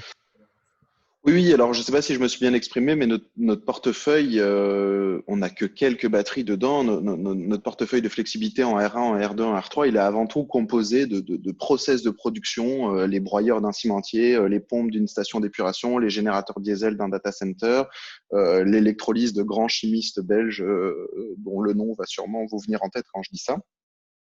Et donc, effectivement, de toute façon, on a des process divers et variés. Nous, en fait, quand on investigue les process industriels, on regarde les gros consommateurs d'un industriel et on regarde où est-ce qu'on a des buffers à la hausse ou à la baisse pour aller après gérer de la flexibilité. Si je reviens un petit peu plus dans le monde des batteries, oui, aujourd'hui, on travaille surtout en lithium-ion avec des batteries Tesla. Mais si on sort du monde des batteries et qu'on dit solution de stockage, il existe plein d'autres possibilités de faire du stockage. Et qui dit stockage dit buffer, qui dit buffer dit flexibilité. Donc nous, on est très, très ouvert là-dessus. Je discutais encore il n'y a pas longtemps avec quelqu'un qui me parlait d'une solution d'hydrogène et on était en train de regarder effectivement dans quelle mesure l'électrolyse sur ce type de station-là pouvait être flexibilisée. Et les premières analyses à main levée qu'on a faites semblaient être relativement concluantes. Donc, on n'est pas un opérateur de batterie. Nous, notre seul et unique client qui nous rémunère pour nos services, c'est Elia. On est un BSP, donc un Balancing Service Provider vis-à-vis d'Elia dans notre métier de flexibilité. Et derrière, notre métier après sur le terrain, c'est d'aller agréger n'importe quel asset qui peut nous donner à la hausse ou à la baisse de la flexibilité. Donc, si quelqu'un effectivement a un projet d'électrolyse parmi l'audience, avec grand plaisir pour en discuter avec vous encore une fois. Ok, merci. Je pense qu'on a été complet. J'ai malheureusement, on n'arrive absolument pas à avoir le troisième. Voilà, 25 minutes qu'on essaye. Il y a vraiment des problèmes de connexion. On avait fait notre test ce matin. Il doit se passer quelque chose de différent. Et donc, on va devoir clôturer le webinaire sans cette troisième intervention. Je vais proposer soit de faire en enregistrement, ce qu'on a déjà fait avec d'autres orateurs, un enregistrement avec la présentation et donc vous l'envoyer très rapidement, ce qui enlève le côté question-réponse, donc c'est un petit peu moins agréable, ou alors le reprogrammer. Donc voilà, je pense qu'il y a des petits problèmes entre Zoom et le firewall de l'entreprise. Je pense qu'on était arrivé ce matin, mais il doit y avoir un autre détail technique. Donc voilà, je pense qu'on a néanmoins eu un webinaire intéressant. On est désolé pour Luminus de ne pas pouvoir faire cette présentation-là. Mais voilà, comme je vous dis, on va trouver une solution alternative. Mon collègue me dit est-ce qu'on l'a au téléphone? Oui, Cédric, si je peux me permettre aussi, est-ce que tu pourras nous envoyer la liste des questions parce qu'elles sont très intéressantes? Oui, on prendra la liste des questions. Tout à fait. Tu peux aussi répondre de manière… Ouais, je vais essayer, ouais. Ouais, voilà. Je vois que Monsieur Skonecker s'est connecté. Vous m'entendez? Oui, on vous entend. Est-ce que donc vous êtes par téléphone, si je comprends bien? Oui, il y a eu quelques péripéties, donc c'est effectivement désolé pour cet inconvénient et je ne suis pas parvenu à me connecter comme j'ai testé hier, donc désolé. Oui, il n'y a pas de souci. Je vais mettre votre présentation, moi. Donc voilà, votre présentation est devant tout le monde. Est-ce que donc vous êtes par téléphone? Vous me dites suivant par slide? Ok, parfait. C'est un challenge pour vous. Encore merci pour votre voilà, pour votre présence et on va essayer de le faire de la meilleure manière possible. Il y a encore 75 personnes qui suivent, donc voilà, on vous écoute. Désolé aussi pour l'audience, pour mon retard. Je ne sais pas combien de temps j'ai finalement pour cet exposé. On peut le faire en un quart d'heure si ça va pour vous. Je vais effectivement peut-être accélérer dans ce cas-là, effectivement, pas de souci. Donc tout d'abord, merci au Cluster Tweet de nous inviter et de donner l'opportunité à Luminus de partager sur notre stratégie de transition devant tous les défis devant lesquels nous nous trouvons. Je vous propose dans le jeu de slide en fait de passer outre le défi climatique, je pense, parce qu'il est connu de tout le monde. Donc, je voulais en fait m'échanger avec vous un peu là-dessus, mais je vous propose en fait de passer au slide, en fait, plutôt le slide, je pense, avec vers la neutralité carbone en 2050. Donc, c'est le 5e ou le 6e slide, je pense, de mémoire. Oui, je l'ai. Où on voit la trajectoire, en fait, donc pour le moment, c'est toujours en discussion, mais ce qu'on constate quand même déjà pour 2030, et là, en fait, l'Europe rejoint les ambitions de la Wallonie, c'est quand même d'aller vers une réduction de carbone de 50%, avec l'ambition même d'aller au-delà jusqu'à moins 55%. Donc exactement la même ambition a été inscrite dans la déclaration de politique régionale de Wallonie. Et on peut dire en fait, slide suivant s'il vous plaît, qu'en fait un groupe comme le nôtre, on le voit comme en fait une tâche, je dirais une tâche, mais une tâche qui fait plaisir, de réaliser ces objectifs-là ensemble. Parce que je pense que c'est ensemble avec nos clients qu'on peut faire la différence en effet, et également dans un domaine en fait d'une société à l'avenir décarbonée. Sur le slide suivant, peut-être quelques chiffres clés du groupe Luminus en Belgique. Donc, on a au total 1,8 million de clients. Où Luminus elle-même, en tant que société, historiquement, on était de l'ordre de 850 collègues. Pour le moment, le groupe emploie déjà plus que 2000 personnes. Et au niveau de la production, nous représentons de l'ordre de 10% de la puissance installée dans le pays. Une partie sont des participations financières dans des tranches nucléaires. Je suis ravi de pouvoir partager avec vous qu'on est le numéro 1 en éolien terrestre en Belgique ainsi qu'en hydro, donc énergie hydraulique. Et en fait, effectivement, c'est un solde actuellement très important de centrales thermiques qui nous aide effectivement à équilibrer notre portefeuille de clients si le soleil ne brille pas ou s'il n'y a pas de production éolienne à ce niveau-là. Le slide suivant, c'est juste une image de la Belgique où nous nous situons. Donc, notre parc thermique est assez centralisé sur Gand et sur la zone liégeoise. Pour le reste, l'hydro est effectivement concentré sur le bassin de la Meuse et les parcs éoliens se trouvent un peu partout dans le pays.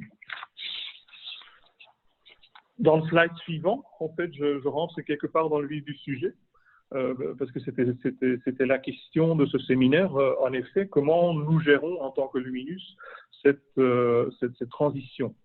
C'est une réflexion qui a été entamée il y a presque une dizaine d'années déjà, Donc, on s'est posé la question, le défi climatique devant nous, comment est-ce qu'on peut muter, comment est-ce qu'on peut transformer notre société de sorte à pouvoir en fait s'affronter, se confronter aux défis futurs. Et donc, ça s'est fait en partant effectivement de notre production, de notre parc de production. On y a rajouté de la fourniture depuis 2003, avec la libéralisation totale du marché flamand. Et puis, en fait, progressivement, et ça c'est en fait l'étoile un peu à droite du slide, on est en train d'établir un groupe qui est prestataire de services, dans le domaine de l'électrotechnique et dans le domaine de l'efficacité énergétique. Et pourquoi? Parce qu'en fait, et là je passe au slide suivant, c'est que, on veut maintenir notre position de leader en énergie renouvelable dans notre pays, mais en même temps, on veut aussi, avec nos clients, ensemble, et en leur offrant des services énergétiques, les aider à réduire surtout leur consommation. Donc c'est ça, vraiment, together we make the difference. Ça veut dire qu'effectivement, ensemble, avec nos clients, faisons la différence pour un avenir plus neutre en carbone.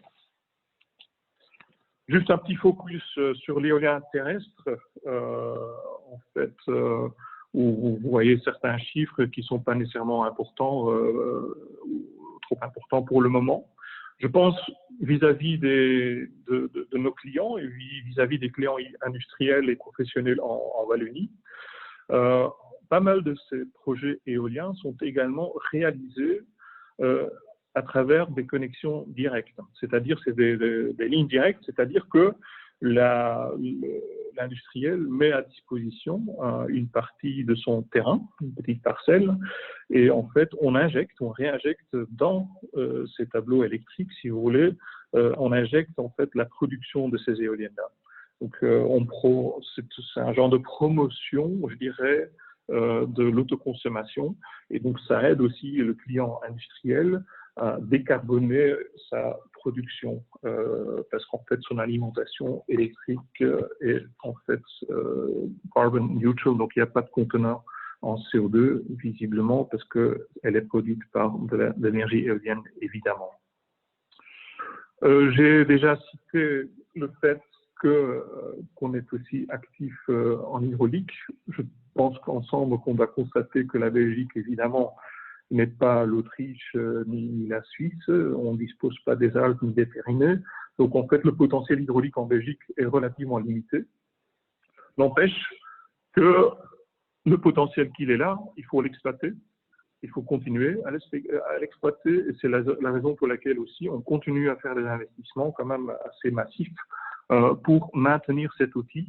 Un des exemples est notamment la centrale hydraulique de Montsaint, qu'on est en train de rénover pour le moment et qui sera bientôt remise en service.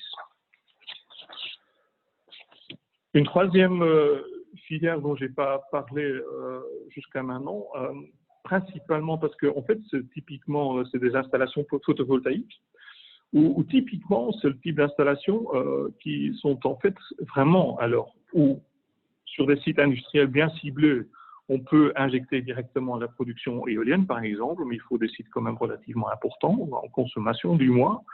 Il est beaucoup plus facile d'intégrer une production photovoltaïque. Donc, c'est ce qu'on fait aussi de plus en plus. Là, de nouveau, une mutation de notre société. En fait, on le fait de plus en plus. On installe avec nos clients des panneaux photovoltaïques, principalement sur les toits, mais aussi s'ils ont un terrain disponible à côté de l'usine, par exemple. Et là, c'est vraiment un modèle où le client même, il ne dispose pas nécessairement des capitaux, où il veut réserver ses capitaux propres pour des investissements, en fait, cœur de la société, où nous pouvons également apporter des solutions de financement, donc type tiers investisseur, de sorte à, d'une part, quand même, verdir la consommation électrique du client, d'une part, donc en bénéficier dès aujourd'hui et trouver un modèle de financement de sorte à ce que son bilan ne soit pas pénalisé par les investissements qui ne sont vraiment pas vraiment dans le cœur de l'activité de la société.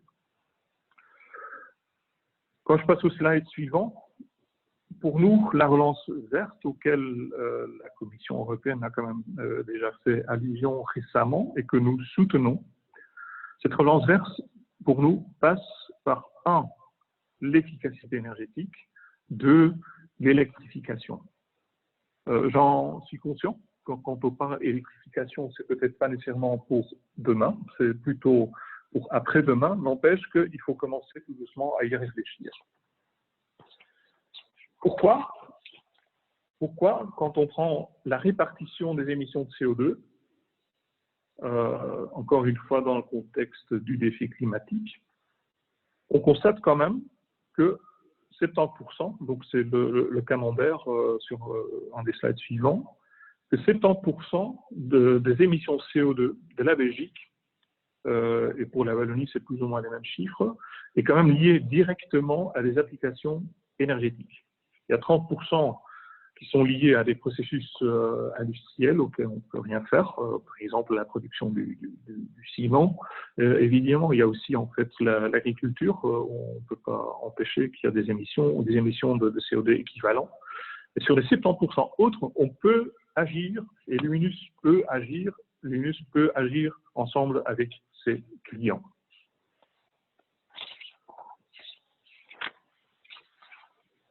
Je propose de passer aux slides avec les bâtiments et les voitures. On voit pour nous que tous les secteurs vont devoir passer à cette importante vague d'électrification. Donc, ce n'est pas à l'horizon demain, c'est à l'horizon d'ici 2050, où par exemple, dans la mobilité électrique, on pense quand même qu'au moins 2/3 devraient être électrifiés. Les bâtiments, pareil, et il y a certains processus industriels, certainement aussi, qui vont devoir être électrifiés.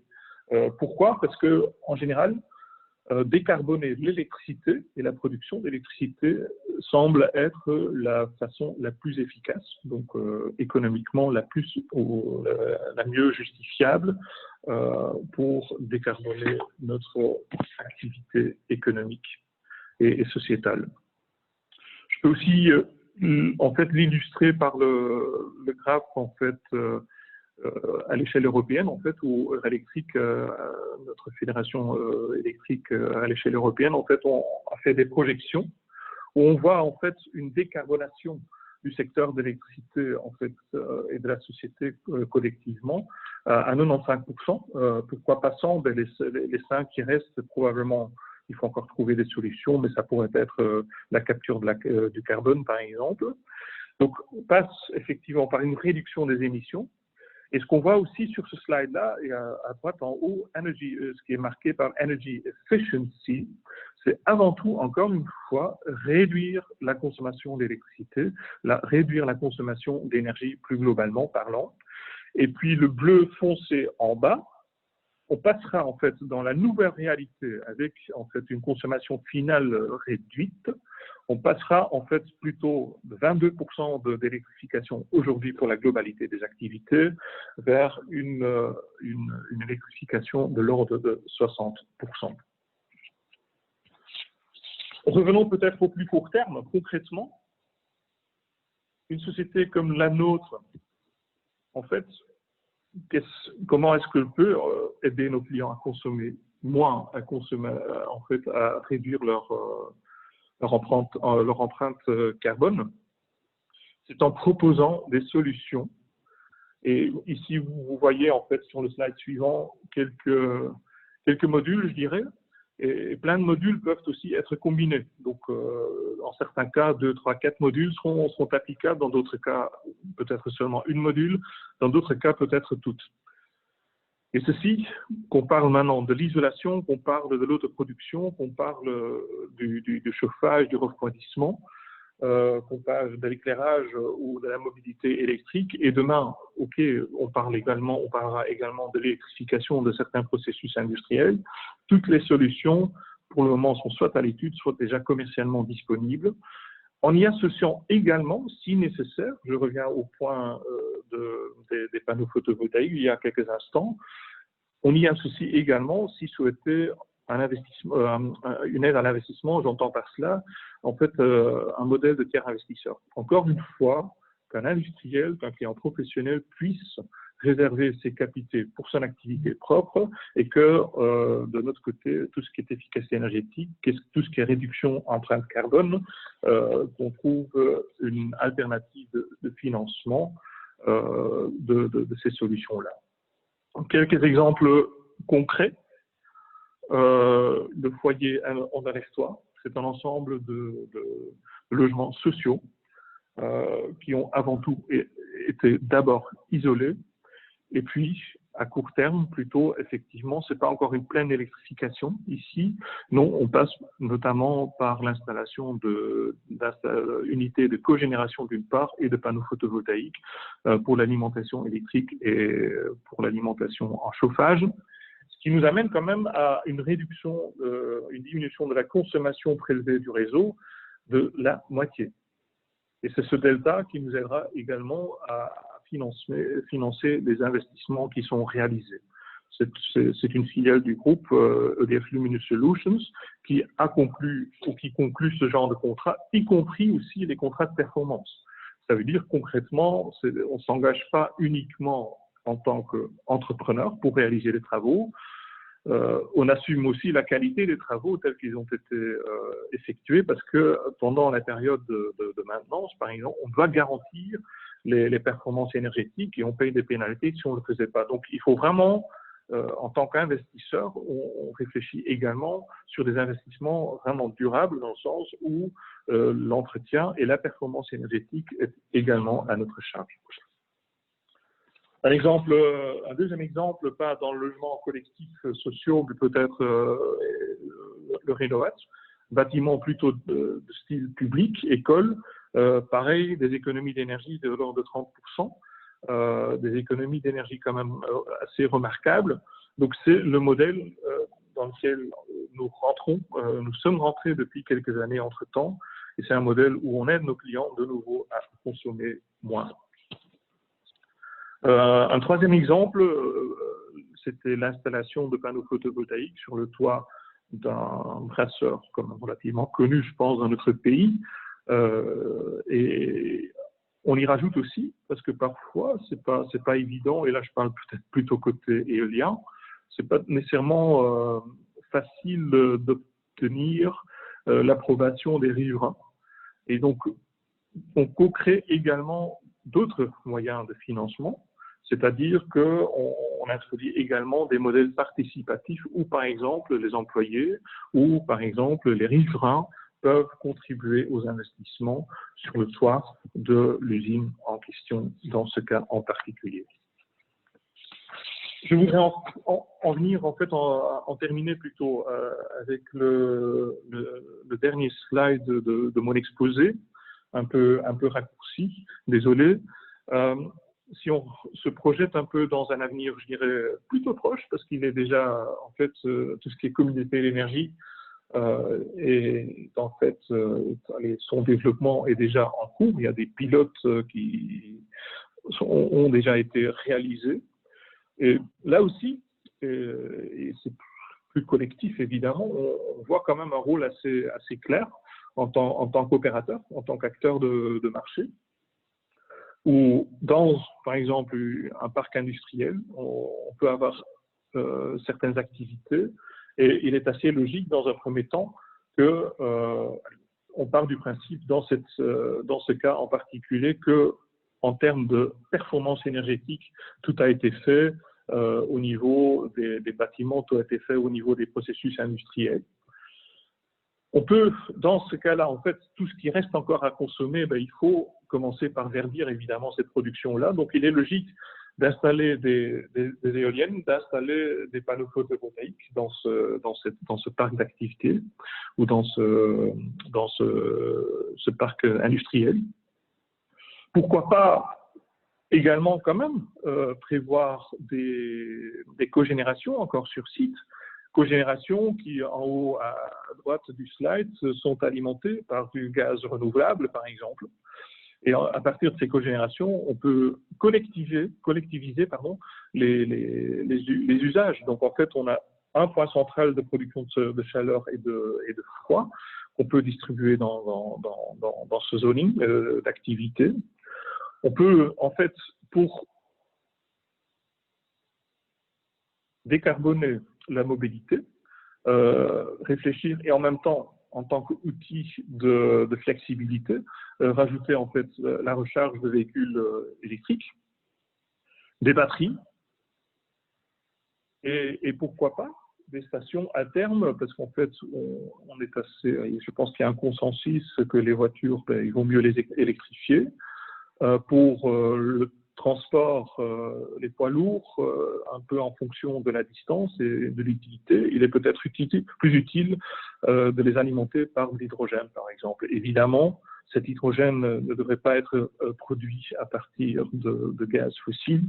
Non, il est assez sensé et c'est aussi un outil de flexibilité, évidemment, de le faire sur base du surplus de production éolienne ou photovoltaïque sur le site du zoning.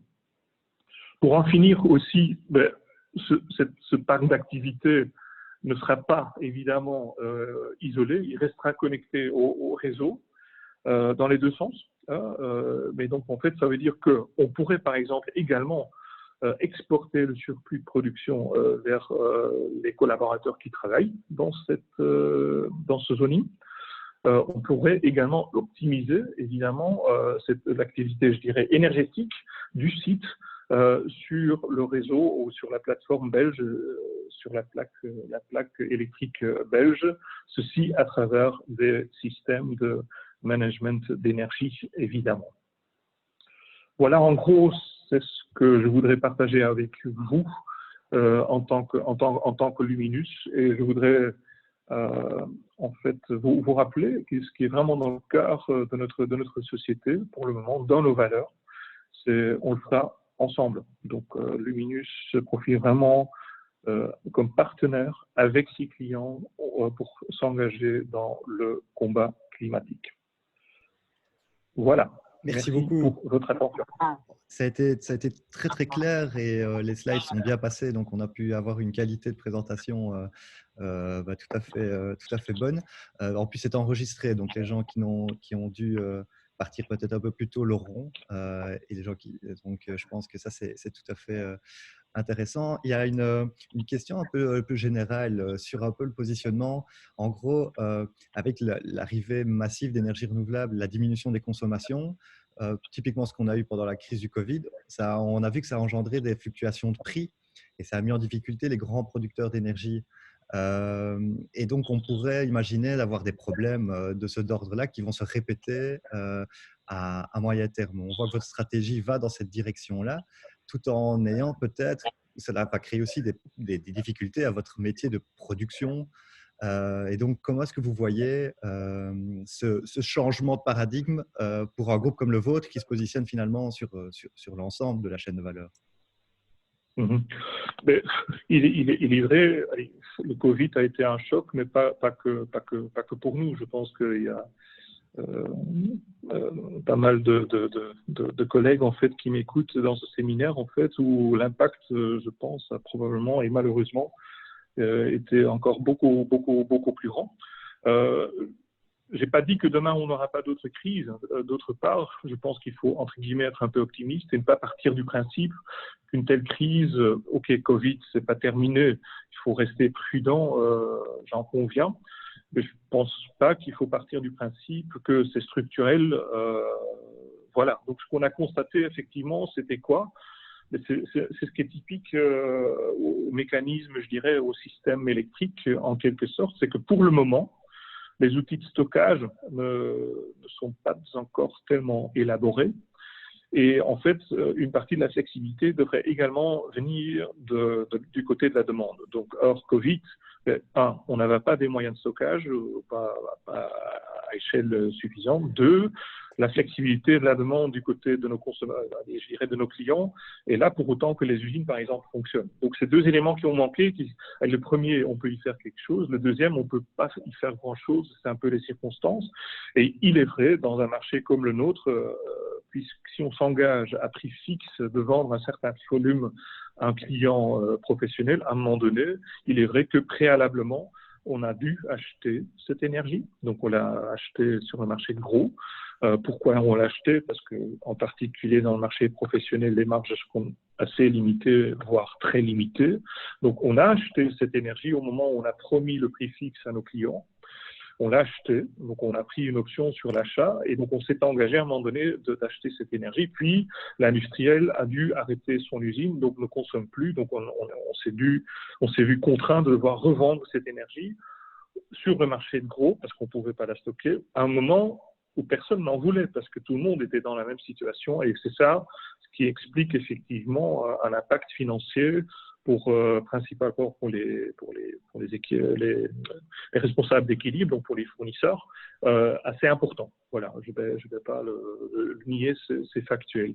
À l'avenir, si on pense, par exemple, l'hydrogène, si on pense à d'autres solutions de stockage et tout cela, le système sera conçu ou devra être conçu d'une telle manière de toute façon qu'il faut gérer déjà la fluctuation des énergies renouvelables. Demain, on en veut plus. Donc demain aussi, côté demande, on doit pouvoir quand même stimuler la demande au moment où il y a de la production renouvelable et peut-être un peu la limiter au moment où il n'y en a pas. Et on va devoir trouver des solutions de stockage, je dirais, saisonniers. C'est la raison pour laquelle la filière hydrogène peut être une filière très intéressante, même en Belgique. Donc, à terme, ici, la crise nous a pris de court, les moyens de stockage n'étaient pas présents et la chute dans la demande était quand même inattendue. Donc, je regarde cela plutôt comme un défi positif pour l'avenir où on aura plus de flexibilité, on aura plus de diversification également dans les moyens de stockage et où si l'électrification se poursuit tel qu'on le croit, et c'est même notre conviction, fatalement, on consommera même plus d'électricité. Oui, merci. C'est ce qu'on a bien compris, en tout cas, dans la présentation, qui était assez claire sur évidemment l'impact que l'électrification dans le secteur fait en sorte que les acteurs énergétiques qui sont spécialistes là-dedans ont de plus en plus de marchés et d'impact à terme. Et donc, on a bien compris le positionnement et donc c'était très clair. Je vous remercie d'avoir participé. On y est arrivé et en plus avec une bonne qualité sonore et visuelle. Donc, merci à tous d'avoir participé à ce séminaire. Vous allez recevoir, donc il y a une liste de participation qui est tout au-dessus du chat. Vous pouvez encore aller la télécharger si vous le souhaitez.